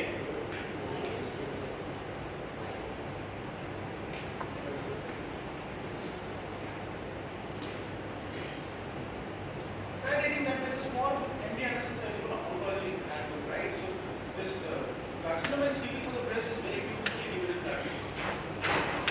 लेकिन मैंने वो 2006-7 में पढ़ी थी, अभी मैं मुझे idea नहीं उसका, बट उस टाइम बहुत अच्छा था उसमें. Dr. Manish, so detail about the systemic examination. Coming to systemic examination, after taking informed consent and in a well-lit room, patient was examined with a female attendant. Patient is conscious oriented in respect to time, place and person. ECOG 0, patient weight is average, nutritionally patient is preserved. There are no signs of jaundice, anemia, clubbing and generalized lymphadenopathy. Axillary lymph node examined in local examination. Patient vital is stable. Serious examination normal. Respiratory examination bilateral RNT normal, chest symmetry normal. normal, blood counts are hurt, ENF examination normal. Human protocol talk directly to the examiner. Okay. Make a face contact. तुम बार-बार अगर नीचे देखोगे, ये कैसे possible? Okay. And this examination is not nothing. There is nothing new here. क्योंकि तुमको ये पढ़ के बोलना पड़ेगा. सब कुछ एक well formatted protocol में है, which you have done it for last 10 years. तो उसको पढ़ने की जरूरत कहाँ पड़ती है? उसको साइड में. Some examiners might accept vitals stable, but some might not. So you need to be careful with that. I will accept stable vitals. Possibly, it's a 1 to I have already accepted stable. Competent can you just go for a session, local examination of the patient. Fine tuning, some men.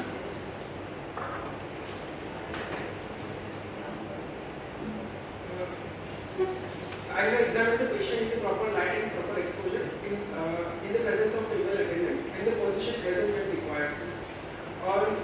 On inspection, the right breast appears to be normal. On inspection of the left breast, there is fullness located at the upper outer quadrant. The nipple on the raising arm above the head, the left side of the nipple areolar complex is slightly higher than the right side. Then nipple areolar complex is normal. No any nipple discharge or retraction is seen. Inflammatory fold is normal. There is no any fullness noted in the axilla as well as the supraclavicular region and any other part of the body. The movement of the left upper limb is normal. On palpation, my inspective findings are confirmed. On superficial palpation, there is no any rise of temperature and tenderness seen. Right breast, on palpation, right breast is normal. On palpation of the left breast, there is a single about 3 into 2 into 1 centimeter in size, hard, irregular in shape with well-defined margin. The lump is fixed to the surrounding breast tissue, but not to the underlying chest wall and the pectoralis major muscles. On palpation of the nipple areolar complex, there is no any discharge is seen. There is no inverted nipple and the seen, and there is distance. The distance from the nipple areolar complex of the lump is about 2 centimeter. On the palpation of the axilla, there is around 1 into 1 centimeter from mobile lymph node noted in the entire axillary group. No any other significant finding is seen. On systemic examination, respiratory system, CVS system, and for abdominal palpation, soft non-tenderness. Already done. Or Local examination. We are talking about the local examination. So to summarize, Signs of skin involvement in breast. signs of Skin involvement.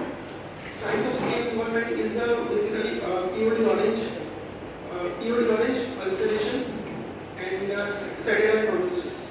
So skin involvement makes it T4A, right? T4B. Okay. So I say the skin over the lump is tethered. What does that mean?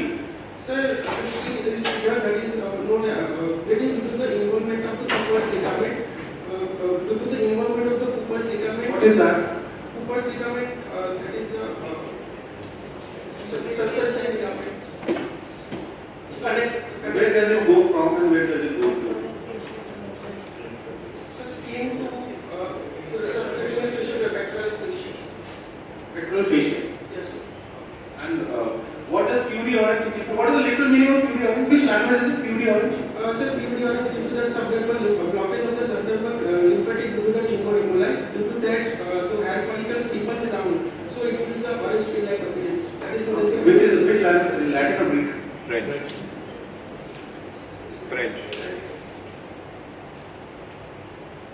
Right. So diagnosis is clinical diagnosis. So my clinical diagnosis in the 30 year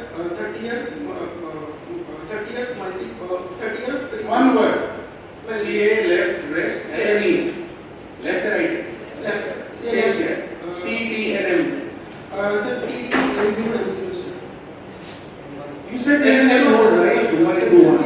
So had the node been 4 by 3 centimeters, would the clinical nodal spacing change? Yes, sir. You said there is a node 1 by 1 centimeter in the ipsilateral axilla. Had the node been 4 by 4 centimeter, would your clinical nodal staging change? So it is based on clinical nodal is based on fixity and mobility. So it is a mobile, then it is stick to that state, but it is a fixed then it stage also. And location also. Location also. Location also. So what do you want to do? So it's a T2N1. Yes, What is the stage?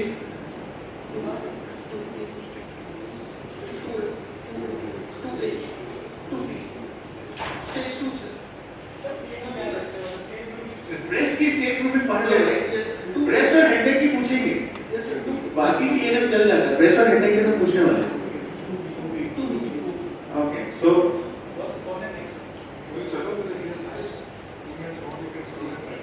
I don't do that. Sir, I would like to go further with the triple assessment, sir. First of all, I would like to do a clinical examination followed by. But you have already done that, right? Sir, the sentence completed. A clinical examination followed by radiological examination followed by the pathological examination. Clinical examination as is discussed in this part. For the radiological assessment, I would like to do for the USG bilateral test with axillary. Why bilateral? The patient has a lump only on the left side. So patient has a lump in the only left side, but the patient has a complaint of bilateral breast lump, sir. And according to the age, I said I would like to do a USG bilateral breast along with axillary. Fair enough. Fair enough.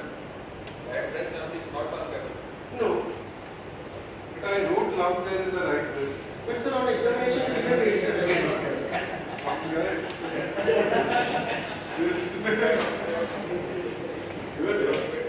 See, when he asked you the question, will this staging change? He wanted a yes or no. Not you're starting away with this, it depends on this. First say, no sir, it will not change. Because he doesn't want to be explained. He just wants an answer and then an explanation. Answer in a way that gives the examiner an opening to answer the next question. Because then the examiner will stay on that topic. Otherwise, he might wander around to some place which you really don't want him to go. So completely clinically relevant diagnosis of this person. Yes, sir. Complete clinical relevant diagnosis of this person. Sir, 30 year,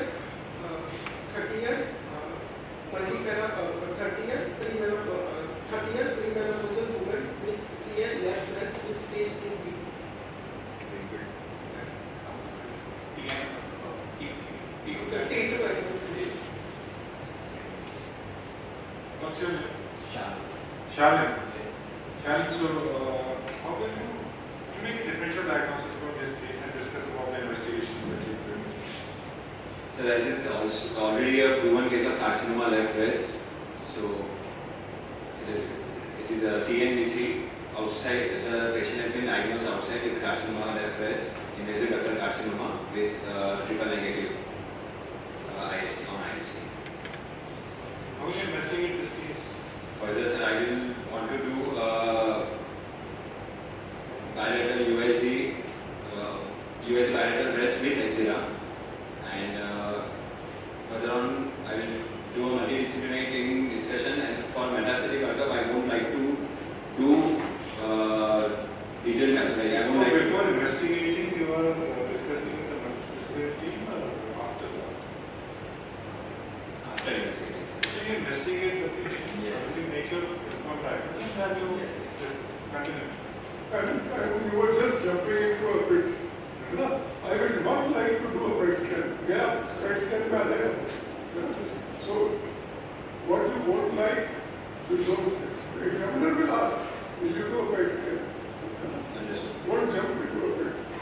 It's better to stick with the positive things rather than negative. I will do this rather than saying I will not do this. I will. Alright. So, what workup would you like to do? You said metastatic workup, right? Sir, I'll just do a chest X-ray and USG code abdomen. Why not a PET?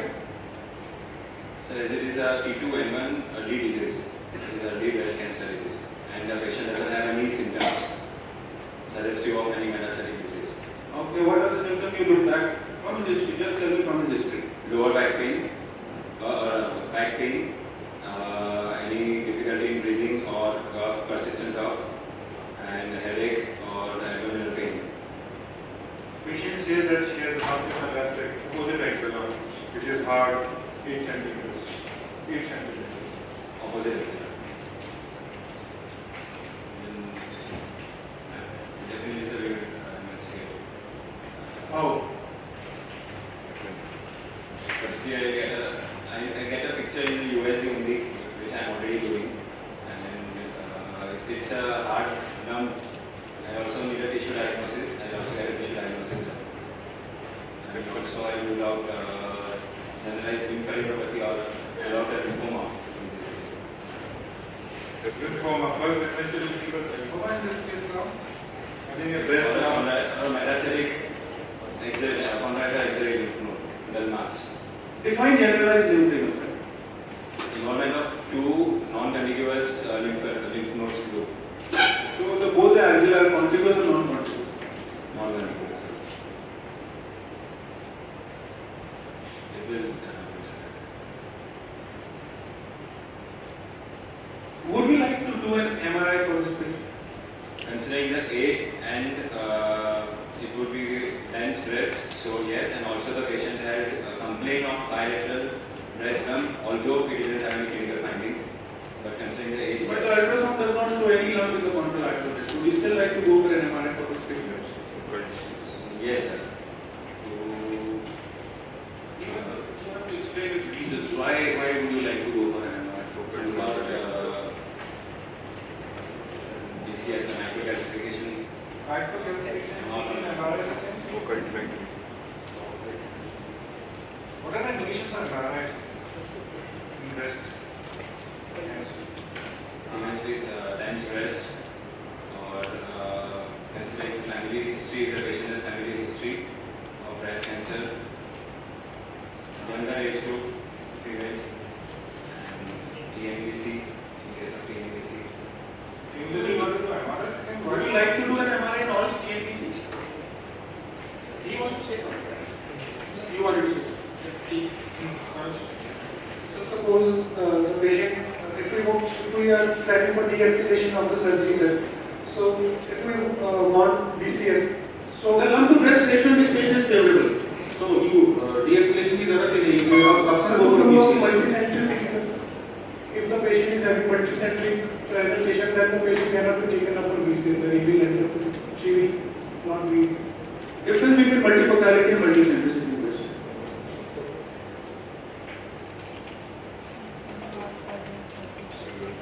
In the same quadrant, we divided breast in the fourth quadrant. In the same quadrant, which falls in the सब confuse हो गए इसलिए पूछ रहा हूँ. within the 4 centimeter, and the same quadrant, it falls the multifocal. And different quadrant and more than 4 centimeter, it falls the multifocal. more than 4 centimeter what? From the region of From the primary region. You mentioned de-escalation or breast conservation, right? So would you like to do an MR of the breast in every patient in which you are planning a BCS?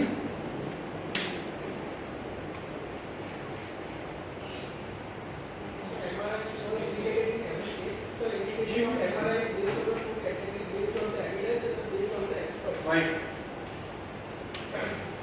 So we are not doing MRI each and every case. So indication of MRI is divided into two, based on the evidence and based on the expert opinion. So based on the evidence, more than 20 to 25% of the risk of the breast cancer, known BRC mutation and the known carrier of the BRC mutation must be relative to the BRC mutation.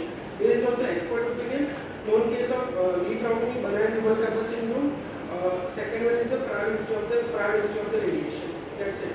Rest all are not proven. I wanted an answer about not the indications of MRI in breast. Yes. And my question was, would you do an MR in every breast conservation you are planning No, or not? No, sir. Two other indications of MRI in breast. The prior history of patient Implant, very good. What else?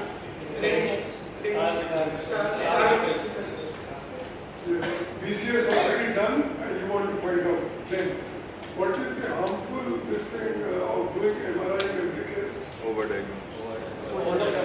Unnecessary biopsies. What is the disadvantage of doing a PET scan in early breast cancer? There is a thing called EBC, LABC and MBC, right? So what is the disadvantage of doing a PET scan in every EBC? Sir has already answered.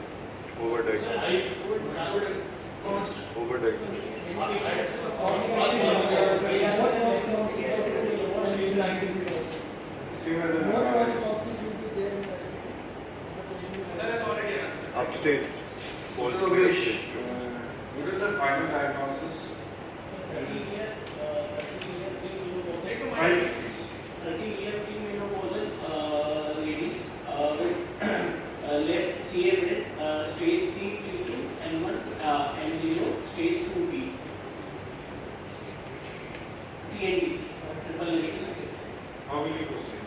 Sir, I will investigate the patient to confirm the diagnosis. You have got what done now? When you see final diagnosis, now you Sir, investigate. I will discuss the patient regarding the genetic counseling because she is age is less, and also I will discuss with the patient regarding Two reasons for genetic counseling. One is age, another is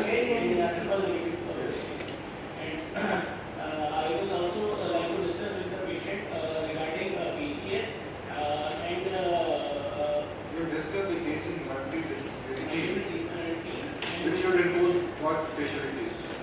some medical oncologist, radiation oncologist, plastic surgeon, psychologist, genetic Breast nurse, this physiotherapist. Physiotherapy. She wants to have one more kid also. She wants to have one more kid. Nine specialists should sit down and make a protocol of treatment for this. and discuss regarding PCS and mastectomy. What is the protocol of treatment now? You all nine have set down your plan. Now, what is the protocol of treatment you decide? Protocol is we will give neoadjuvant chemotherapy, 8 cycles, 4 cycles of AC, followed by taxane. And Also one, chemotherapy में ज़्यादा रहता है. Like first say, we will give neoadjuvant and then surgery. Then the examiner will ask, what chemotherapy is? एक question आप unnecessarily खराब कर रहे हो. है ना? The moment you yourself start, if the examiner is not interested in chemotherapy, you will pass over that. Right? Unnecessarily पंगा नहीं लो. 4 into AC, 4 taxane देना चाहते हो. Why don't you give taxane plus platinum? Is it a regimen? Taxane and platinum in breast? Can you give taxane and platinum and omit AC?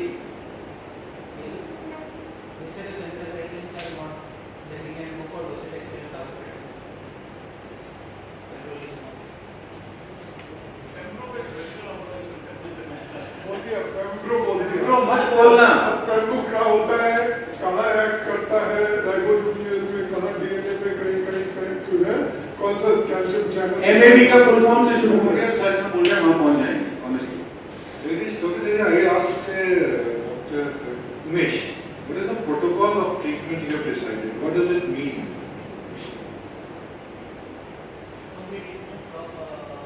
So, what is the protocol of treatment for this patient? When you start the treatment, you get a protocol which includes 5-6 things. What is the protocol of treatment in this case?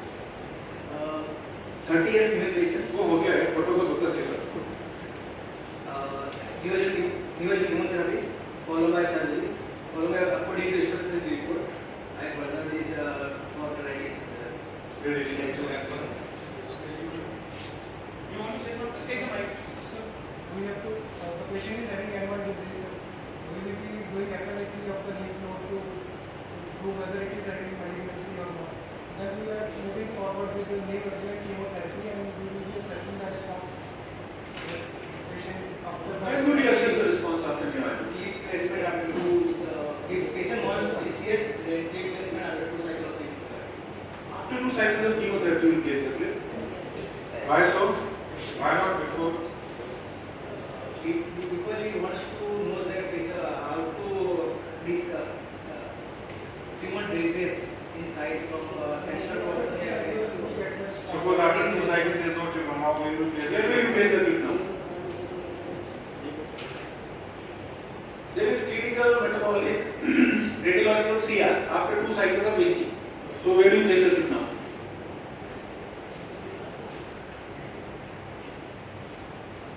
बोल दो sir 2 cycle पर ऐसा नहीं होगा Sir, theoretical scenario तो दे ही सकता हूँ sir. So how would you place it? under age guidance.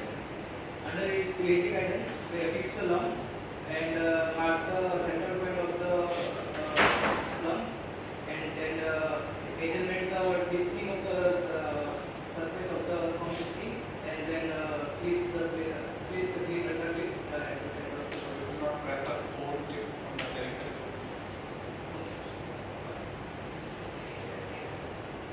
Either central or either Why this single clip? Why not 5 clips? Center and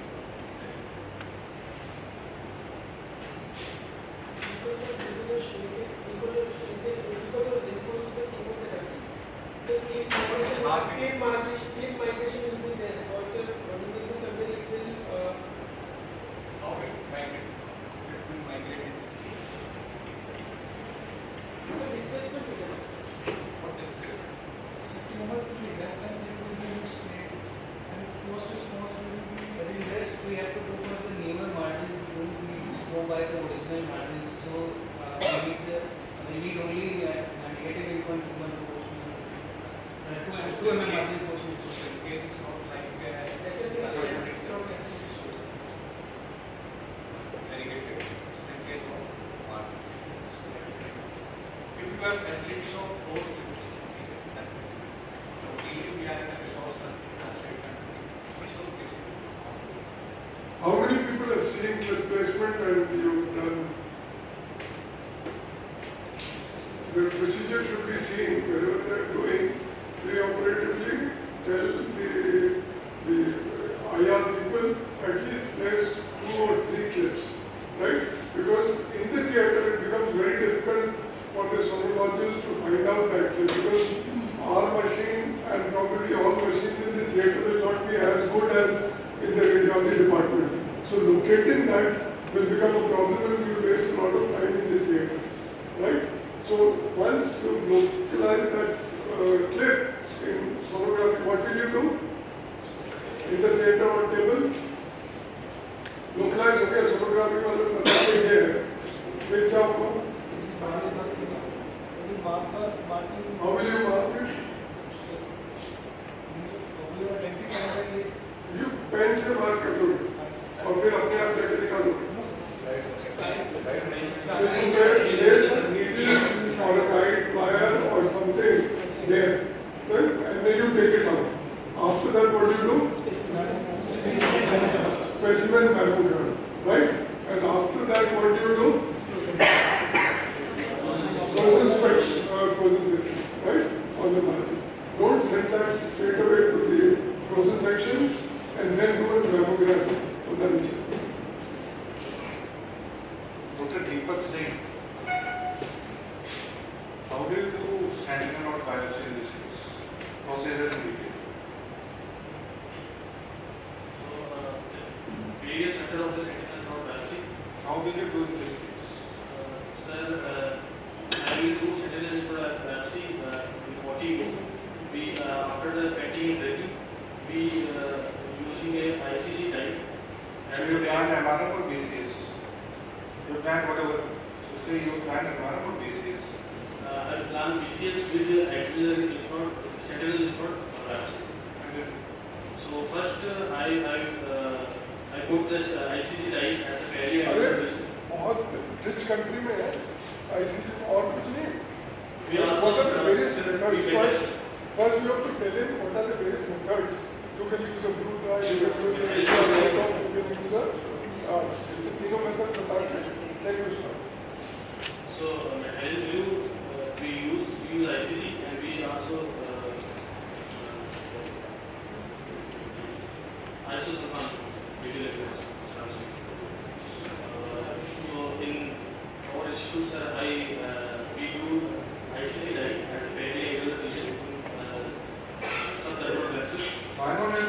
on-site, wide variable?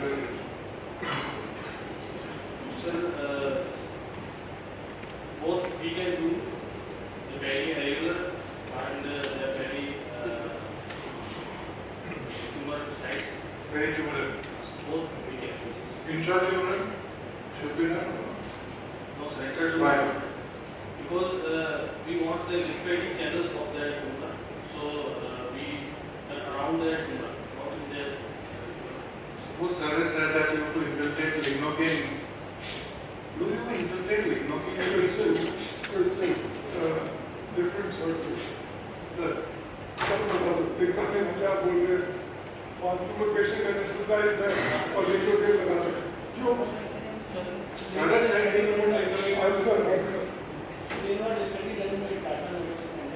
use the mic use the mic They have been the chances of recurrence and What percent? overall survival. What percent?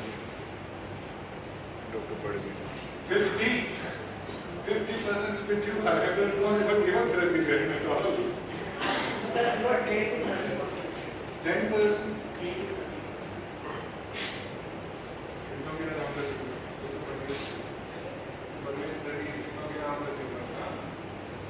How do you infiltrate lignocaine?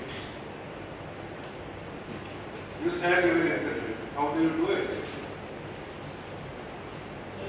you've seen it being done everybody any part random case see a breast not having had new adjuvant but any fresh case that you're operating without chemotherapy you should use it.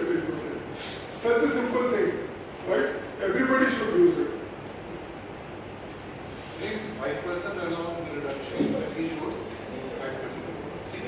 So how do you do it? So 45% of normal saline. louder about my 45 ml normal saline with 50 ml of 50 ml of 2% total. with adrenaline without adrenaline. Without adrenaline, lignocaine, and so total after 60 ml to carry there is no fixed. So now we want to do ICG also. He wants to do ICG sentinel not biopsy. Yes, sir. So tell me how do you sequence it? So first of all, we will do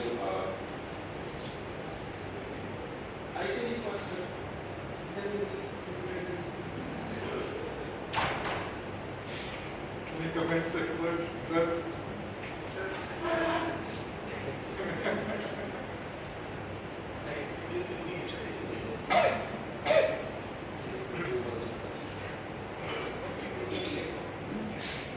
Sir, any comments on this, sir? ICG and lignocaine in one case. How to sequence it? I've never thought of that. Never thought of that.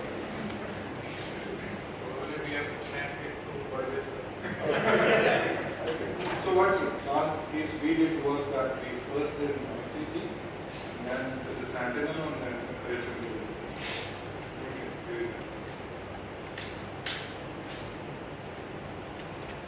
Surgeons, surgical. So how do you do BCS?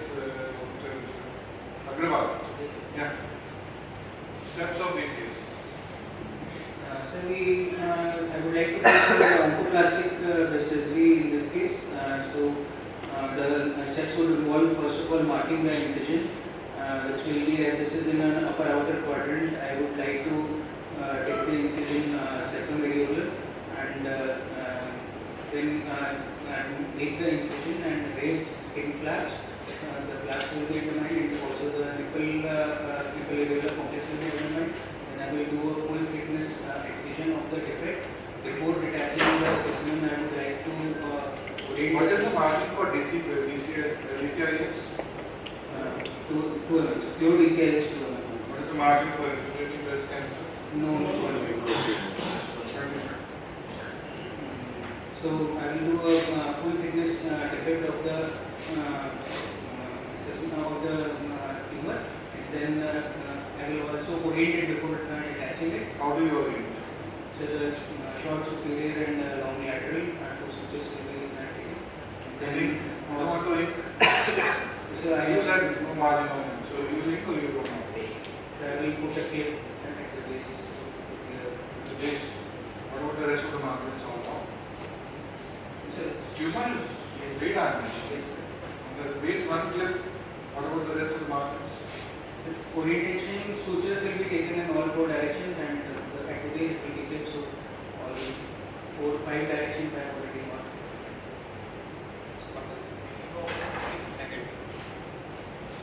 Deep margin is So when the pathologist is assessing for the specimen, they will ink the margin of the tumor, and when they assess it under microscope, they will see whether the ink surface has tumor leaking up to it or not. If there is no, the tumor is not present on the ink surface, it is section. Sir? And you see for the section intraoperative. You have just taken about it? Yes, sir. Had you gone to any section? I have seen in parts, I know the process and I have gone to pathology lab, but I have not seen the microscope. Why do you do process? What do you do in it? And what is that machine known as? So microtome is a machine which cuts in 3 sections and then What is cryostat? so it is for the freezing purpose. Why do you need to freeze it? So to fix the tissue in its state before so we can see the exact status. What is the temperature for it?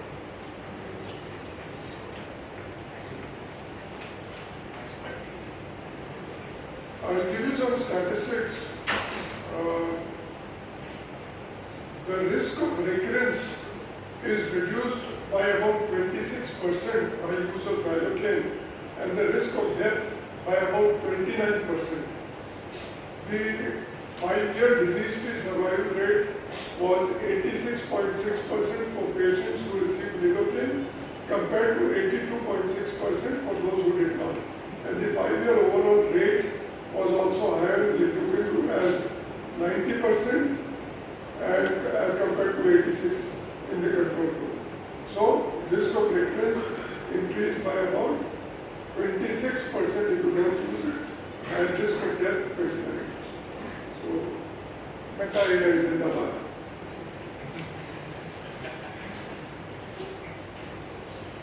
Why have you given this paper? Any other paper in the world? Any other sir?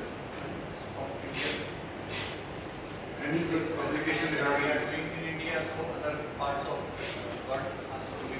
Any other similar publication, that's what you mean. So regarding lidocaine, No, Just there. the burden says to Just there. No. anywhere, out of. The Chinese article. And you have taken the Chinese.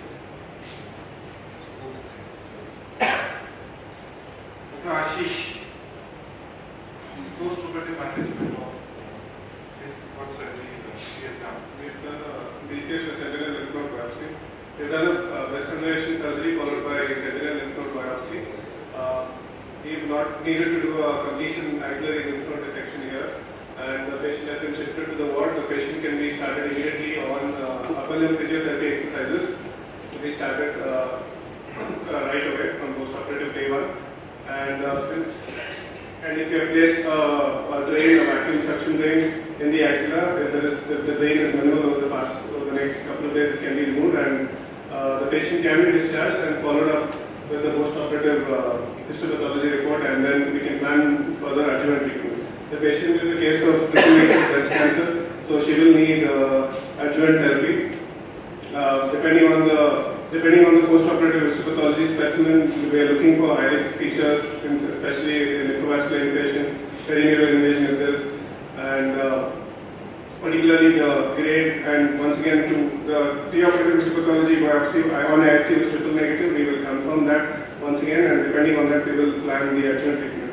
If it is a triple negative breast cancer, she will need adjuvant chemotherapy in terms of capacity for at least 6 months as a part of adjuvant post-operative adjuvant chemotherapy. And also, if there are other high-risk features, the patient will also receive radiotherapy. You are very active, very busy surgeon. You go to a private nursing home where you have gone for the first time. what are the post-operative orders that you write? After having done the surgery, you write your OT notes, because you are going away. You write your OT notes, you write orders, the team is absolutely new. What orders will you write in the post-operative, for the post-operative? The patient will receive IV antibiotics for the first day, and I will assess the wound the following day. The wound is clean, since it's a clean surgery. You are writing your order in the theatre when the patient is being shifted. What notes will you write? Post-operative notes. So I will ask for the patient to be kept in Limpa-Roller for until further orders. And then I will prescribe the IV antibiotics, pain analgesia. If the patient has analgesia and can be shifted to the ward from the post-operative area once the patient is stable. I will go visit the patient on rounds and you are writing notes. What notes will you write? IV fluids, NBM, antibiotics, analgesics, what else? I will also vitals monitoring, TPN monitoring, yes, what else? input output charting, rest support. Okay, you come in the evening for rounds and you see that the grip is on the same side as you operated upon. And the BP cup is also on the same side. So what? Any problem? That should not be. So you have to specify that the IV lines have to be taken on the even before you take the patient to surgery, you have to tell the nursing people not to put a drip on this side, not to take the BP on this side, all those things, right? Your anesthetist also. You go to the theatre, you are a busy surgeon, so इसमें drip लगा रखा है, इसमें BP cup लगा रखा है, and you have to operate on the same side. So these instructions are small little things, but it causes a lot of problems. What is different between TCS and BCG? Breast conservation surgery, breast conservation therapy, sir. So therapy here, it's not just confined to surgery. We are talking about the treatment protocol on the whole, which would involve chemotherapy and neoadjuvant chemotherapy. If we are going for conservation therapy, breast conservation surgery is pertaining to the surgery procedure. Surgery plus radiation and and the therapy will also include adjuvant therapy also. In this case, we are doing a BCS, it will involve the breast conservation treatment or therapy, whatever you say, does it include chemotherapy also in addition to surgery and radiation? We are talking about. You just said it includes adjuvant chemotherapy, the breast and the BCG. When it deciding the protocol on the whole. Define breast conservation therapy. Breast conservation therapy would include breast conservation surgery and post-operative radiotherapy, adjuvant radiotherapy. You wanted to, in this particular patient, you wanted to decide whether the patient will receive adjuvant radiotherapy or not, depending on the histopathology report. No, sir. I was talking about it. Since the patient has undergone BCS, she needs adjuvant radiotherapy. Sir. It is part of the breast conservation therapy. And why do we put clips all around the lumpectomy area? This is for the radiation oncologist to precisely target the tumor bed. That is the tumor bed for which they have to give the radiotherapy. And if need be, if there are high-risk patients, the radiation oncologist can also give a tumor boost to that area. So how much is a tumor boost? How much fraction does it take? About 15 gray, 15 grays, around 15 to 10 to 15 gray as a tumor boost. And radiotherapy would be around close to around 50 gray over 25 to 28 fractions. And how much fraction does it take for the boost, tumor boost? Single fraction? No, sir, it's given in around 5 fractions. We're giving around 15. Average of cumulative around 15 gray. 5 gram per fraction, 3 fractions, right? So what is there any role of hyperfractionated or hyperfractionated RT in BCG? Yes. They can increase the number of, increase the dose given per is essentially hyperfractionating and getting the total cumulative dose also. Any advantage in breast? Hypofractionated, not hyper.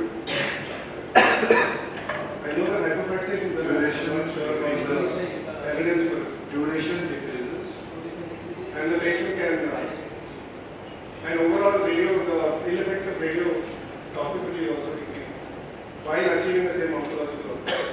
IV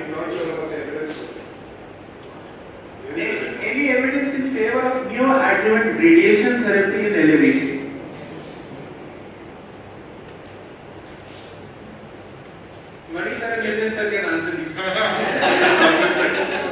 So we are the only two who can answer this question with conviction. So, in terms of addressing any clinical trial, okay, you should have a substantial number of years of follow-up, and then you should also have very rigid protocols of doing a study. What he is referring to is in terms of new achievement radiation. So back then, we were talking about in 70s and 80s, when LABC used to be almost about 70 to 80% of the presentation. LABC seems to, if you see 100 breast cancer patients, you will get 70 to 80 of them with LABC. So the predominant idea at that time, when even the Westerners did not think about the neoadjuvant treatment, in Andhra and Chennai, there was a neoadjuvant treatment protocol designed for the LABCs, which included concurrent radiation as well as chemotherapy. Okay, so chemotherapy was given so as to eliminate the micrometastatic disease far ahead of going for the local treatment. And the radiation was given because instead of doing it in an adjuvant setting, there is a radiobiological advantage in having the tumor defined properly in imaging, and you can do a dose distribution perfectly well. But the problem in the study was the dose that we had taken was not in the radical dose that is intended. So we stopped short of 40 to 45 days because the fear of wound healing was there. But right now, we are talking about standard fractionation, adjuvant radiation, and breast cancer, breast conserving surgery. When you said rightly, it is about 25 fractions up to 50 days, 45 to 50 days. And then we discussed about hypofractionation, where you do the radiation just 1 week, which is like 7 fractions. What will be the total dose given, and what is the equation between these two? Do you think you will give the 45 to 50 gray in 7 days? 5 days and 5 fractions. Exactly. So there is something called a radiobiological equivalent, RBE it is called. The radiobiological equivalent is the dose per fraction with that of its biological effects vary according to how much you give in a single fraction. Right? So it is to the advantage of tumor kill to hypofractionation. It is to the advantage of the normal tissue recovery to hypofractionation. You get the point? So there is both ways. So in terms of breast cancer, because the treatment is extending between 4 months and 6 months, we intend to cut short the treatment so that a person who is having this disease can get back to normal life as quickly as possible. So we do the hypofractionation, which has in trials shown that it is equivalent to that of the conventional fractionation. Right? It's an Astro trial which compares both and confirms that it is equivalent. Thank you. I think we have finished this long case session with Team A. Thanks.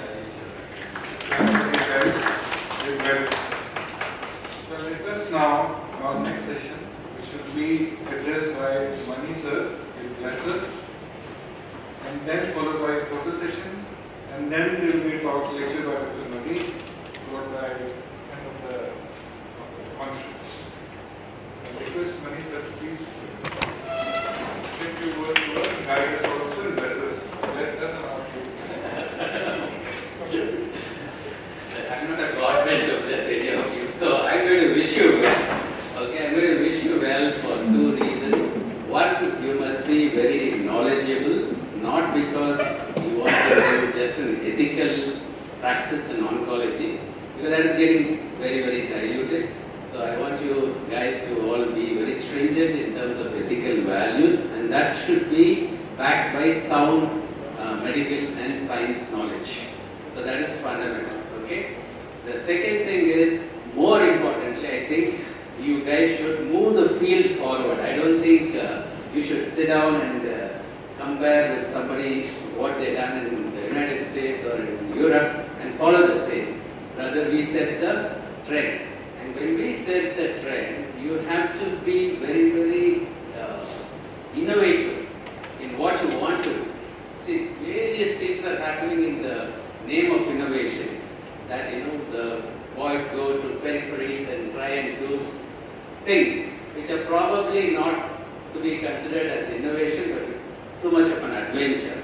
So that is not what we call by innovation. So we need to group together, do a proper controlled study, prove a point, and then move the field forward. So that is the way we have to be going. So exam is just one of those things. Exams you guys will anyway pass. So I don't think you require any blessing, anything for the exam. But for the field, for the science, for the patients, for whom we are all studying, we will do something very, very tangible and something which will be substantive that will come from our own people. Okay? Thank you.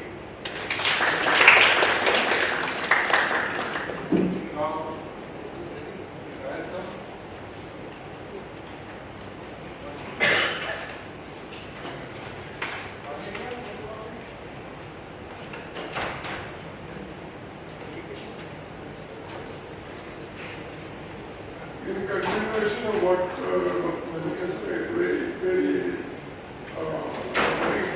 that exam is just a step. Any time you will pass.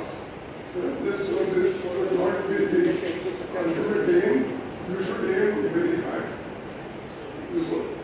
The aim should be to do good in life, to do service.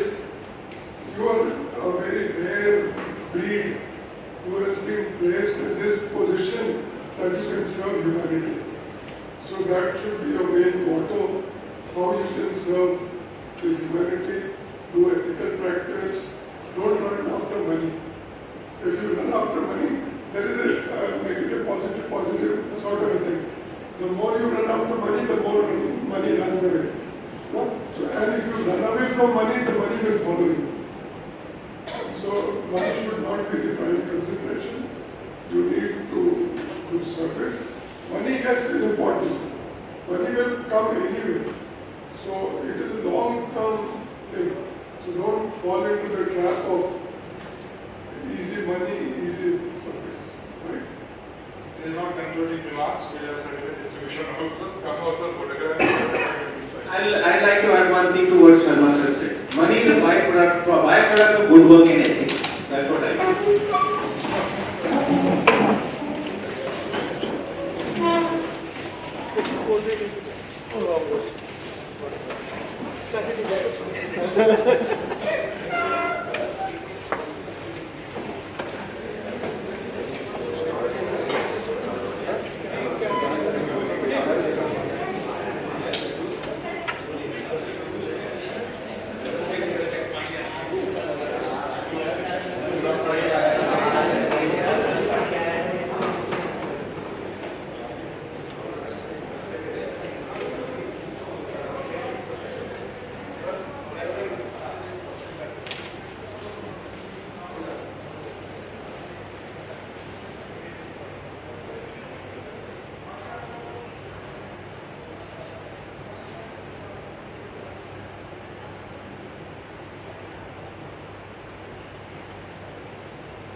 So now I'll request Dr. Naveen Sharma, who is the Professor and Head Department of Surgical Oncology, NIMS, National Institute of Medical Sciences, Jaipur.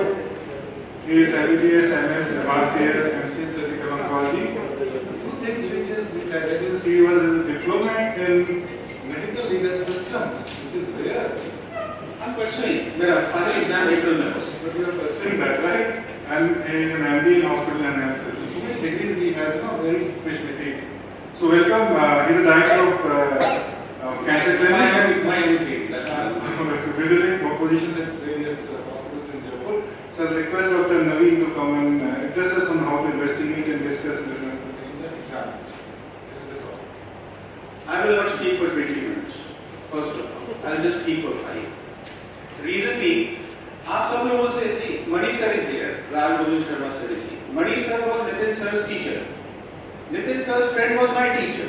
So I really am not in a position to occupy the same platform as him. Raj Govind sir was my teacher in MBBS and MS. My teacher also. So I am way too junior to be speaking here. I just have a few points to make, right? First of all, आप सब लोग जब pass out होते हैं, I reiterate myself, money is a byproduct of good work.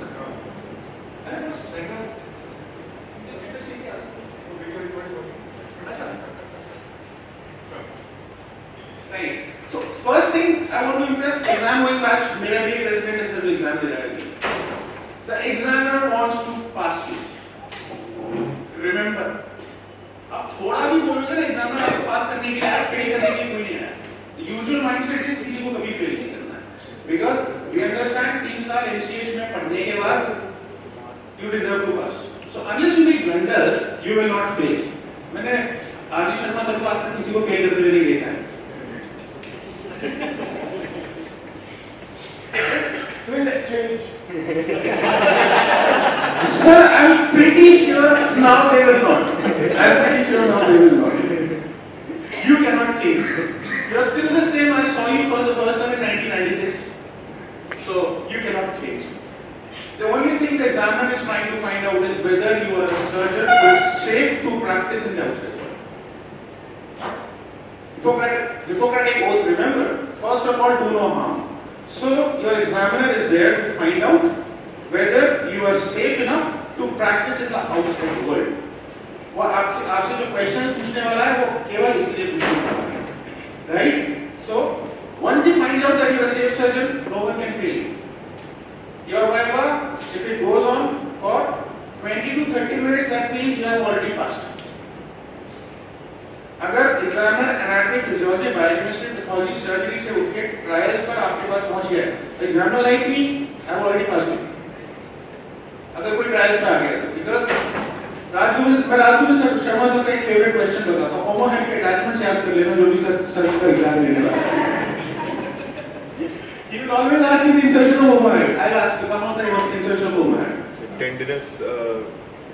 Tendinous intersection होता है over the. Sorry? There is a tendinous hinge. Sir, आपने बता रहा है. So there is a superior belly and an inferior belly, right? So inferior belly कहाँ attach होता है? Attachment नहीं होता है, hinge होता है. ऊपर यहाँ से यहाँ पर Attachment scapula.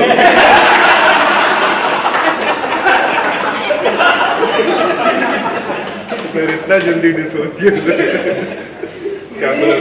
MS final exam में 2005 में भी मुझे पता था कि सर का फेवरेट क्वेश्चन है यार. 20 सालों में उस बात को तो स्कैपुलर पे है. स्कैपुलर में कहाँ पर? सर कौन सा स्टूडेंट है आपका? सर का फेवरेट ओरिजिन का सुपर बेली का ओरिजिन का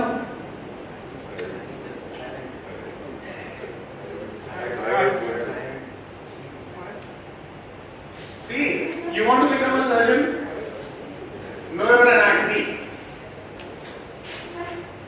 An anatomist, a good anatomist need not be a good surgeon, but a good surgeon needs to be an excellent anatomist. Know your anatomy. Most of the examiners, I know, they'll ask you anatomy if they're taking a surgical exam, right? So one of my guide used to say, A.K. Mathur sir was my guide in MS. So he used to say, if you are anatomically correct, you can never be surgically wrong. That's all I want to impress upon you. Know your anatomy at all times. You want to operate, before the surgery, you should have a 3D picture of your field in your mind, and the chronology of steps should be learned at the spinal level. You should not need to use your cerebrum while operating. So, that is what the examiner wants to assess, whether you are safe or not, right? You have to remember the basics. My topic is how to investigate and distance a differential diagnosis in exam. You cannot discuss a DD in your exam unless you reach a DD, right? So, it all starts from the basics.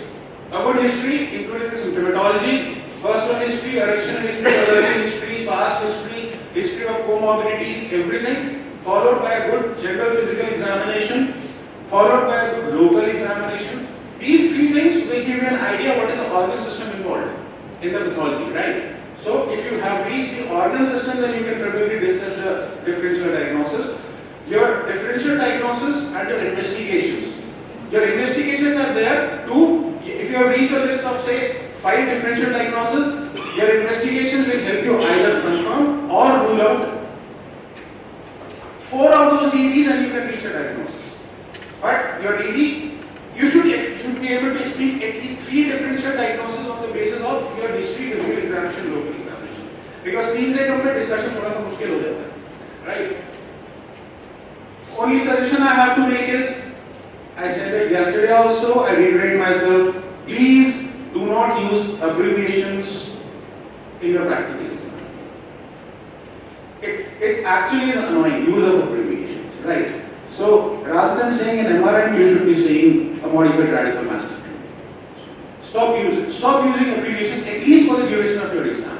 We are doctors, हम सबको mnemonic बनाने के याद करने की आदत होती है, abbreviations use करने की आदत होती है, but for the purpose of those two hours you are going to sit your practical exam, please do not use abbreviations. That's all I have to say. Thank you so much, Mr. Sir, for having me here. Sir.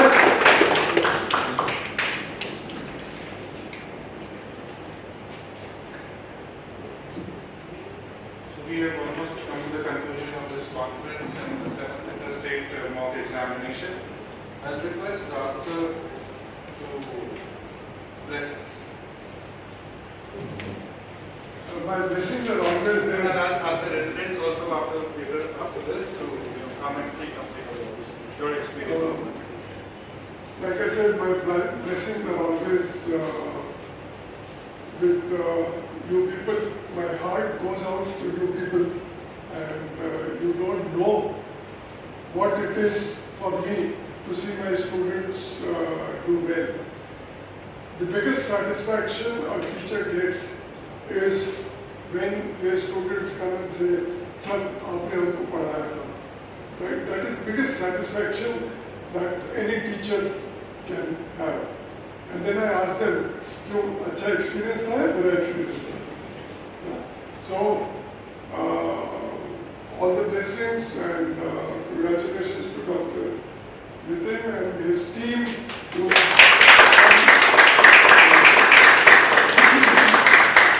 Wonderful job, Manisha ji and everybody, Ashok ji, everybody who has helped in making this conference and mock examination. This is the 7th mock examination. We tried to do 3 in a year, but it becomes a very big effort for the department to organize 3. So at least 2 we are holding, and I think it is having its own benefits.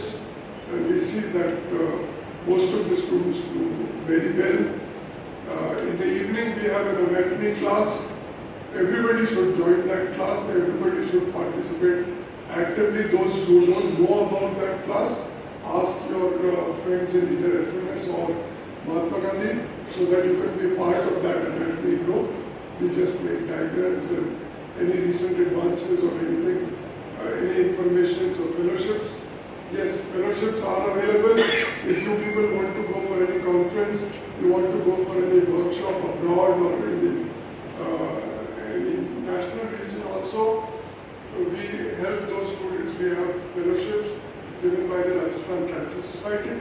So they will have traveling fellowships and you'll be able to get the airfare reimbursed or the registration reimbursed for that conference or any other type of help that we can give you, we will provide you. So be a part of that. This is not a competition, this is a cohesive thing. Practice, work together, enjoy your residency, right? It is nothing to be stressed about. Really enjoy your residency, be with the patients. See, one day any of our relatives could be a patient. And we should treat our patients like we would like anybody to treat our relatives. So be sympathetic, be empathetic, and try and help in whatever manner you can. You will always be honest with integrity and truthfulness. These are the core values that you should never leave. Whatever you become, wherever you become, even at the highest position if you go, honesty, integrity, credibility is very important. Truthfulness. Right? Thank you. All the best.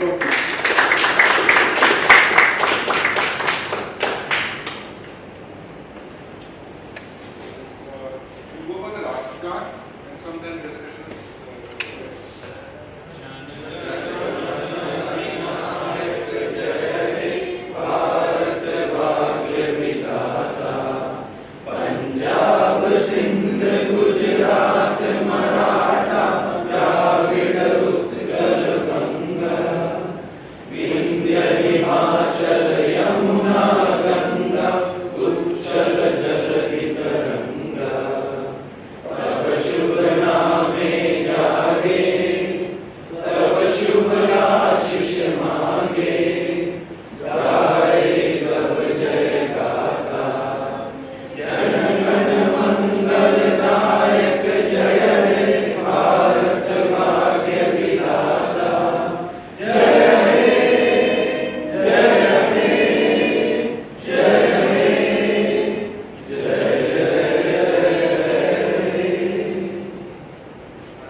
What do you do differently there? Something innovative, something for the patient care, something what? So we started the program of sentinel node in oral cancer, trying to study that very methodically. So we find that in oral cancer it will have a lot of use for two reasons. One is, of course, the morbidity that is associated with neck dissection, especially when you guys talk about the modified radical neck dissection. The type of patients we see in oral cancer are the poor and the lower socioeconomic status. These guys have to go and do some manual labor to earn their bread, and so much of visibility we give them in terms of their neck movements and shoulder. We have to do something about it. So the sentinel node concept is something we are trying to push in the oral cancer. The other thing is because for the same reason, this low socioeconomic status, the people are not going to be very affordable. So as an extension of this, not everyone could afford a microvascular surgery. So we are trying to do a lot of submental flaps, which is now becoming almost a kind of a replacement for radial forearm flaps. So in the last 7-8 years, we have not done a single radial forearm flap because the submental flap seems to these are some of the things that we are trying to do exclusively for oral cancer.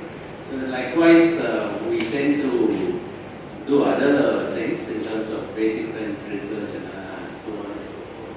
So one of the things we did was in association with the IIT Madras, we put up what is called as a tumor bank. So we tend to keep all the tumor tissues in a repository, and one day one of you guys with your newer ideas can test from the tumor cells whether if a new drug or a new idea would work.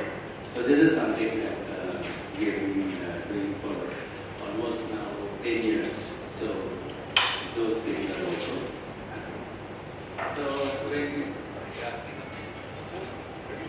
so in terms of innovation, we not necessarily have to look at it from a very narrow angle of surgery. So it could be a broad field related to oncology, 360 degrees. And how many drugs? Yeah. So we've been in this with my faculty. So very early phases, we're also thinking of starting sentinel lymph node for the neck. But eventually we'll be offering them a radical neck dissection. So what are you like? If it's a negative sentinel lymph node for the neck, are you still giving a modified radical neck dissection for the patient, or you're sufficing them with an SH? At this point in time, we are having data only about 3 years follow-up. So we're just waiting for the data to mature. But in terms of a non-sentinel node being positive in the academic, in the oral cavity, we're studying specifically the oral cavity, is hardly 1 or 2% so far data. And in terms of recurrence also, in the 3-year follow-up data, we're not seeing any difference with whom we did or did not complete the neck dissection. Right now, we choose to do sentinel node alone only for very superficial cancers, maybe 2-3 millimeter DOI. If it is greater than that, we still complete the neck dissection, but once the data is mature, we will be switching to sentinel node alone. Yes. So how many free flaps are you doing for editing these? The practice depending upon the socioeconomic status. For example, if it was a higher socioeconomic status, almost 100% will require a microvascular reconstruction for many reasons, including cosmetic reasons and including the patient's own preference, which is something we need to accommodate. But when it comes to the lower socioeconomic status, it will be almost like 50-50. Yes. You said that you are using submental flaps regularly. So, are there any contraindications in patient selection for that regarding node positivity or oral site location? Also, do you use intraoperative ultrasound for that? And what are your recurrences? So the third question, Nancy, you have to wait for the data to mature, right? But it is an evolution of thought. See, when we were at our training level, this used to be so horrifying for me if someone used submental flap, because that is the very fertile area where all your metastasis is going to be ridden. But you must remember, we are now training to think about biology of metastasis in a completely different manner. Ever since they demonstrated that sentinel lymph nodes in the breast are so very specific, so it cannot be so different for any other organ either. So if you take any other primary site, the biology cannot be that different. So we're just trying to see whether there is any contiguity, whether there is any deposits in the lymphatic channels per se. And if you even go a little bit deeper to study the way the lymphangiectasis happens and where the lymph nodes are attracting the cells, a very, very specific and definitive way of engaging it. So to an extent, I'm also thinking, see, one of the other things we studied was in oral cancer, half of them would be dying of metastasis through the lymph node and the other half will not have any metastasis in the lymph node, or still they will die of local invasion. So you will have T3, T4 tumors with no lymph node metastasis, and they will locally progress and die. So what is the difference? So there is an element, what we call as immune environment, microenvironment of the immune cells. So some of them are protective and some of them favor progression. So there is an immune equilibrium that you see within a tumor. So I mean, these are all things that are evolving. So I don't want to stick my neck out and say this is how it is. But sentinel node, if it is negative, it probably also means that the lymph node has made out the tricks of the cancer and is defying it. It is defining it better.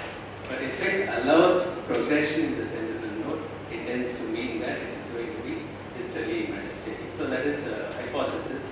But anyway, so that is the idea. So the evolution was that once we know there is no discontinuous cell deposits in the lymphatic channel, and it's either the node or the primary, nothing in between. And once we know that other than the sentinel node, 98% of the cases do not have a non-sentinel lymph node thing. We tend to use this as a flag quite safely. So its evolution took about 20 years for us to convince ourselves. Now where is this convincing coming also is, see, if you looked at the lymphedema of the hand post-mastectomy, now if you go back to a few tertiary reference centers, we are looking at doing lymph node transfer, vascular lymph node transfer, in addition to doing lymphaticovenous anastomosis and things like that. So what it also means is, one of the areas where you can harvest a rich amount of lymphatic tissue is from the submental region. So for example, somebody wants to treat elephantiasis of the leg or lymphedema post-mastectomy, you can harvest most from here and transfer it to those regions. So these are all newer ideas that is changing the way we are thinking about lymph node metastasis and lymph node drainage concepts in cancer. So therefore the submental flap is an outcome of a long and very deep thinking on all these lines.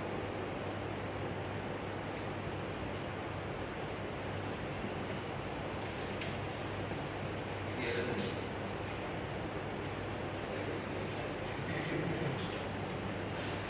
Anything else? Yeah. Okay. Please, how to grade medical issues in practice? Oh, fantastic. So, first thing is, there are two components. One, you have to be clear to your own conscience. That's the first thing. So, if you are not clear in your own conscience, you cannot defend yourself. But the second important component nowadays is, it's not just not enough to be clear in your conscience, you must also document it in paper. Everything must be documented in paper. And the legal aspect will go, I mean, I'm sitting standing in front of a lawyer perhaps, but the legal evidence is only written. Nothing oral is considered as evidence. So, if you have a document saying that you have explained to this patient the consequences of what action you are going to take and why you are taking it, then you don't have to worry about it at all. Because part of the any treatment is to face complications. And if somebody sues you for a complication, which you have already explained, then nobody can hold you responsible for that. But of course, you have to be auditing yourself also, very critical, because your complication rate cannot be higher than your peers' complication rate. So, audit, self-auditing is one of the very important mechanisms in helping our own growth. Otherwise, we'll be very misled. So, in order to self-audit, you need to have proper documentation of your records, and that is very, very fundamental. I mean, these days we see people go operate and then no longer have any connect to the patient or the procedure, and that is simply a very apparent kind of attitude, I would say. So we must ensure that we have a good logbook in real practice. So the logbook I'm maintaining now is inconsequential when it comes to real practice. So you go back and reflect on what you did and what you could have done better, and that is how we do it better. So when you make a consent for MRM, how many pages does it take? Minimum minimum 3 pages. So you have to tell all the complications, patient reads it in his own language, in science, Hindi or English. If science is Hindi, it should be in Hindi. If science in Tamil, it should be in Tamil. It's not that you have written Hindi and you sign in English. It is not accepted. So, but do we have to explain in the numbers about if someone asks nobody or numbers of what? Chances of recurrence or So the numbers are very important because not only you should mention it, you should put it on paper also, because that is the only different thing that you have. So it's important and you should discuss this in open. So one of the problems in discussing this in open is your fear where the patient will run away. So that is not because the patient does not want to hear all this gory or negative number statistics. It's the way you communicate. So you have to improve on your communication skills about enabling the patient and about educating the patient and understanding these numbers. These numbers are not exclusive for you or for him. This is universal. So you have to educate him. To educate him, you have to have good communication skills. And that is one thing we do not have in our curriculum. But it is very, very important to learn the nuances of communicating both good and the bad to the patient and be very neutral about it. So actually, NMC has come up with a new curriculum. They have put OSCEs in MBBS also. So breaking bad news, things like that, they have included in the MBBS curriculum now. I specifically told them not to write the number because various literatures have different numbers. So I just said you can make the higher this thing or make a diagram. When you are explaining, you can say this is a higher or a lower when you document, because the lawyer can go and find out, see your numbers are 23.2% and here it says 28. Had you told this, they would not have got them. So be very careful if you are certain about the latest literature and then document the number. Otherwise you can give a range. Give a ballpark figure rather than an exact statistic. Give a ballpark figure, lower to higher range, that's what. And one thing which is going to save you from litigation is communication, like I said. Communicate well with the patient, communicate more well with the relatives. Right? Explain to them daily what has happened, what you are going to do, and post-operative also. Explain to them, show the specimen, tell them exactly ये इतना notes था, कह नहीं सकते, report आएगी उसके बाद क्या होगा, पेशेंट का अभी हमने कर दिया है, फ्लैप 100% नहीं होता है, इट इज लाइक पेड़ को आप कहीं से उखाड़ के दूसरी जगह पेड़ लगाते हैं, तो वो वैसे ही है, कुछ पत्तियां झड़ती हैं, कुछ पेड़ नहीं चलते हैं, कुछ चल जाता है, मोस्टली चल जाते हैं, लेकिन हो सकता है जो हमने फ्री ट्रांसफर किया है, जो फ्लैप लगाया है, वो नहीं भी चले, हो सकता है उनको दोबारा भी करना पड़े, right? Problem comes when everything goes, they said okay, thank you, but when the patient has to go back to surgery or is in the ICU or has a bleeding, then the problem is this.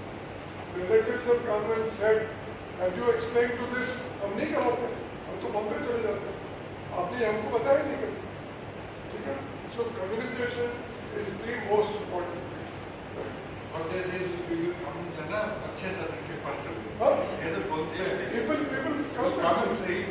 आप अगर ये बता देते हमको कि bleeding में complication हो सकता है या लीक हो सकता है, हम और भी जाते हैं, हम आपके पास क्यों आते हैं? They say on your face, so कोई भाईचारा नहीं है, remember, है ना? पेशेंट किसी का नहीं, किसी का भाईचारा नहीं है, और जो पेशेंट को आपने समझाया, जो आपके बिल्कुल पैरों पड़ रहा है, उसका कोई रिलेटिव आ जाएगा, वो बोलेगा साहब आप क्या, और ambulance chasers are now known in America. Every doctor will have minimum 5 to 10 cases against him, right? The same culture is coming. People are there ready to. वो बोलते हैं तो आपको कुछ नहीं करना. पेरिफेरी में आप जाओगे, पेरिफेरी में तो ये होता है कि कुछ भी गड़बड़ हुई, बाहर लोग बाहर रहते हैं, आपको कुछ नहीं करना, आप तो पैसे ले लेना, बाकी हमको इतना % दे देना, और डॉक्टर की ऐसी तैसी करते हैं, ठीक है? I don't say doctor-patient communication, doctor-patient relative communication should not be a cordial atmosphere. It should be absolutely cordial, but guard yourself. This is a society where litigations are going to come, so guard yourself. How many of you know what is QCI? QCI. Quality Council. आपका जो education inspection है QCI करना है. QCI fifth edition they have been very clear. There are 4 things which are most important when it comes to patient safety. Communication, what's it is? Communication, documentation, communication of documentation and documentation of communication. ठीक है? So QCI has made it very clear. Litigation से बचने से ज़्यादा पहले to consider patient safety. These 4 things are the most important. जो printed consent है, it is useless in a court of law. Printed consent is useless in a court of law unless you have got it printed, as sir said. Breast MRI का consent 3 page का होता है minimum. So make your own consent. That's the best way to go. Hospital consent पे sign नहीं कराना है. Make your own consents in whatever language you want. At least 3 to 4. What I have done is I have made 12 consents for every organ system for which I am operating. 12 consents, blanket consents. उसमें केवल मुझे surgery का नाम लिखना है. Every consent is at least 6 pages. Word में. उसका printing का बहुत ज़्यादा होगा. And I have translated it into Hindi. Those are the consents I use. Those are the consents which will save you. वो भी नहीं सेव कर सकते, कम्युनिकेशन सेव करेगा, वो भी पेशेंट बोलता है तो आप बोलते हैं ऑपरेशन कराना है तो साइन कर दो. Under duress, signature under duress is not considered in court of law, ठीक है ना? तो डॉक्टर साहब ने कहते हैं नहीं कराना, इमरजेंसी है, साइन कर दे या फिर तो हमने साइन कर दिया. Making sure that the consent should be written by the patient's first degree relative, the whole consent. Or the patient himself also. Or patient. Make it short.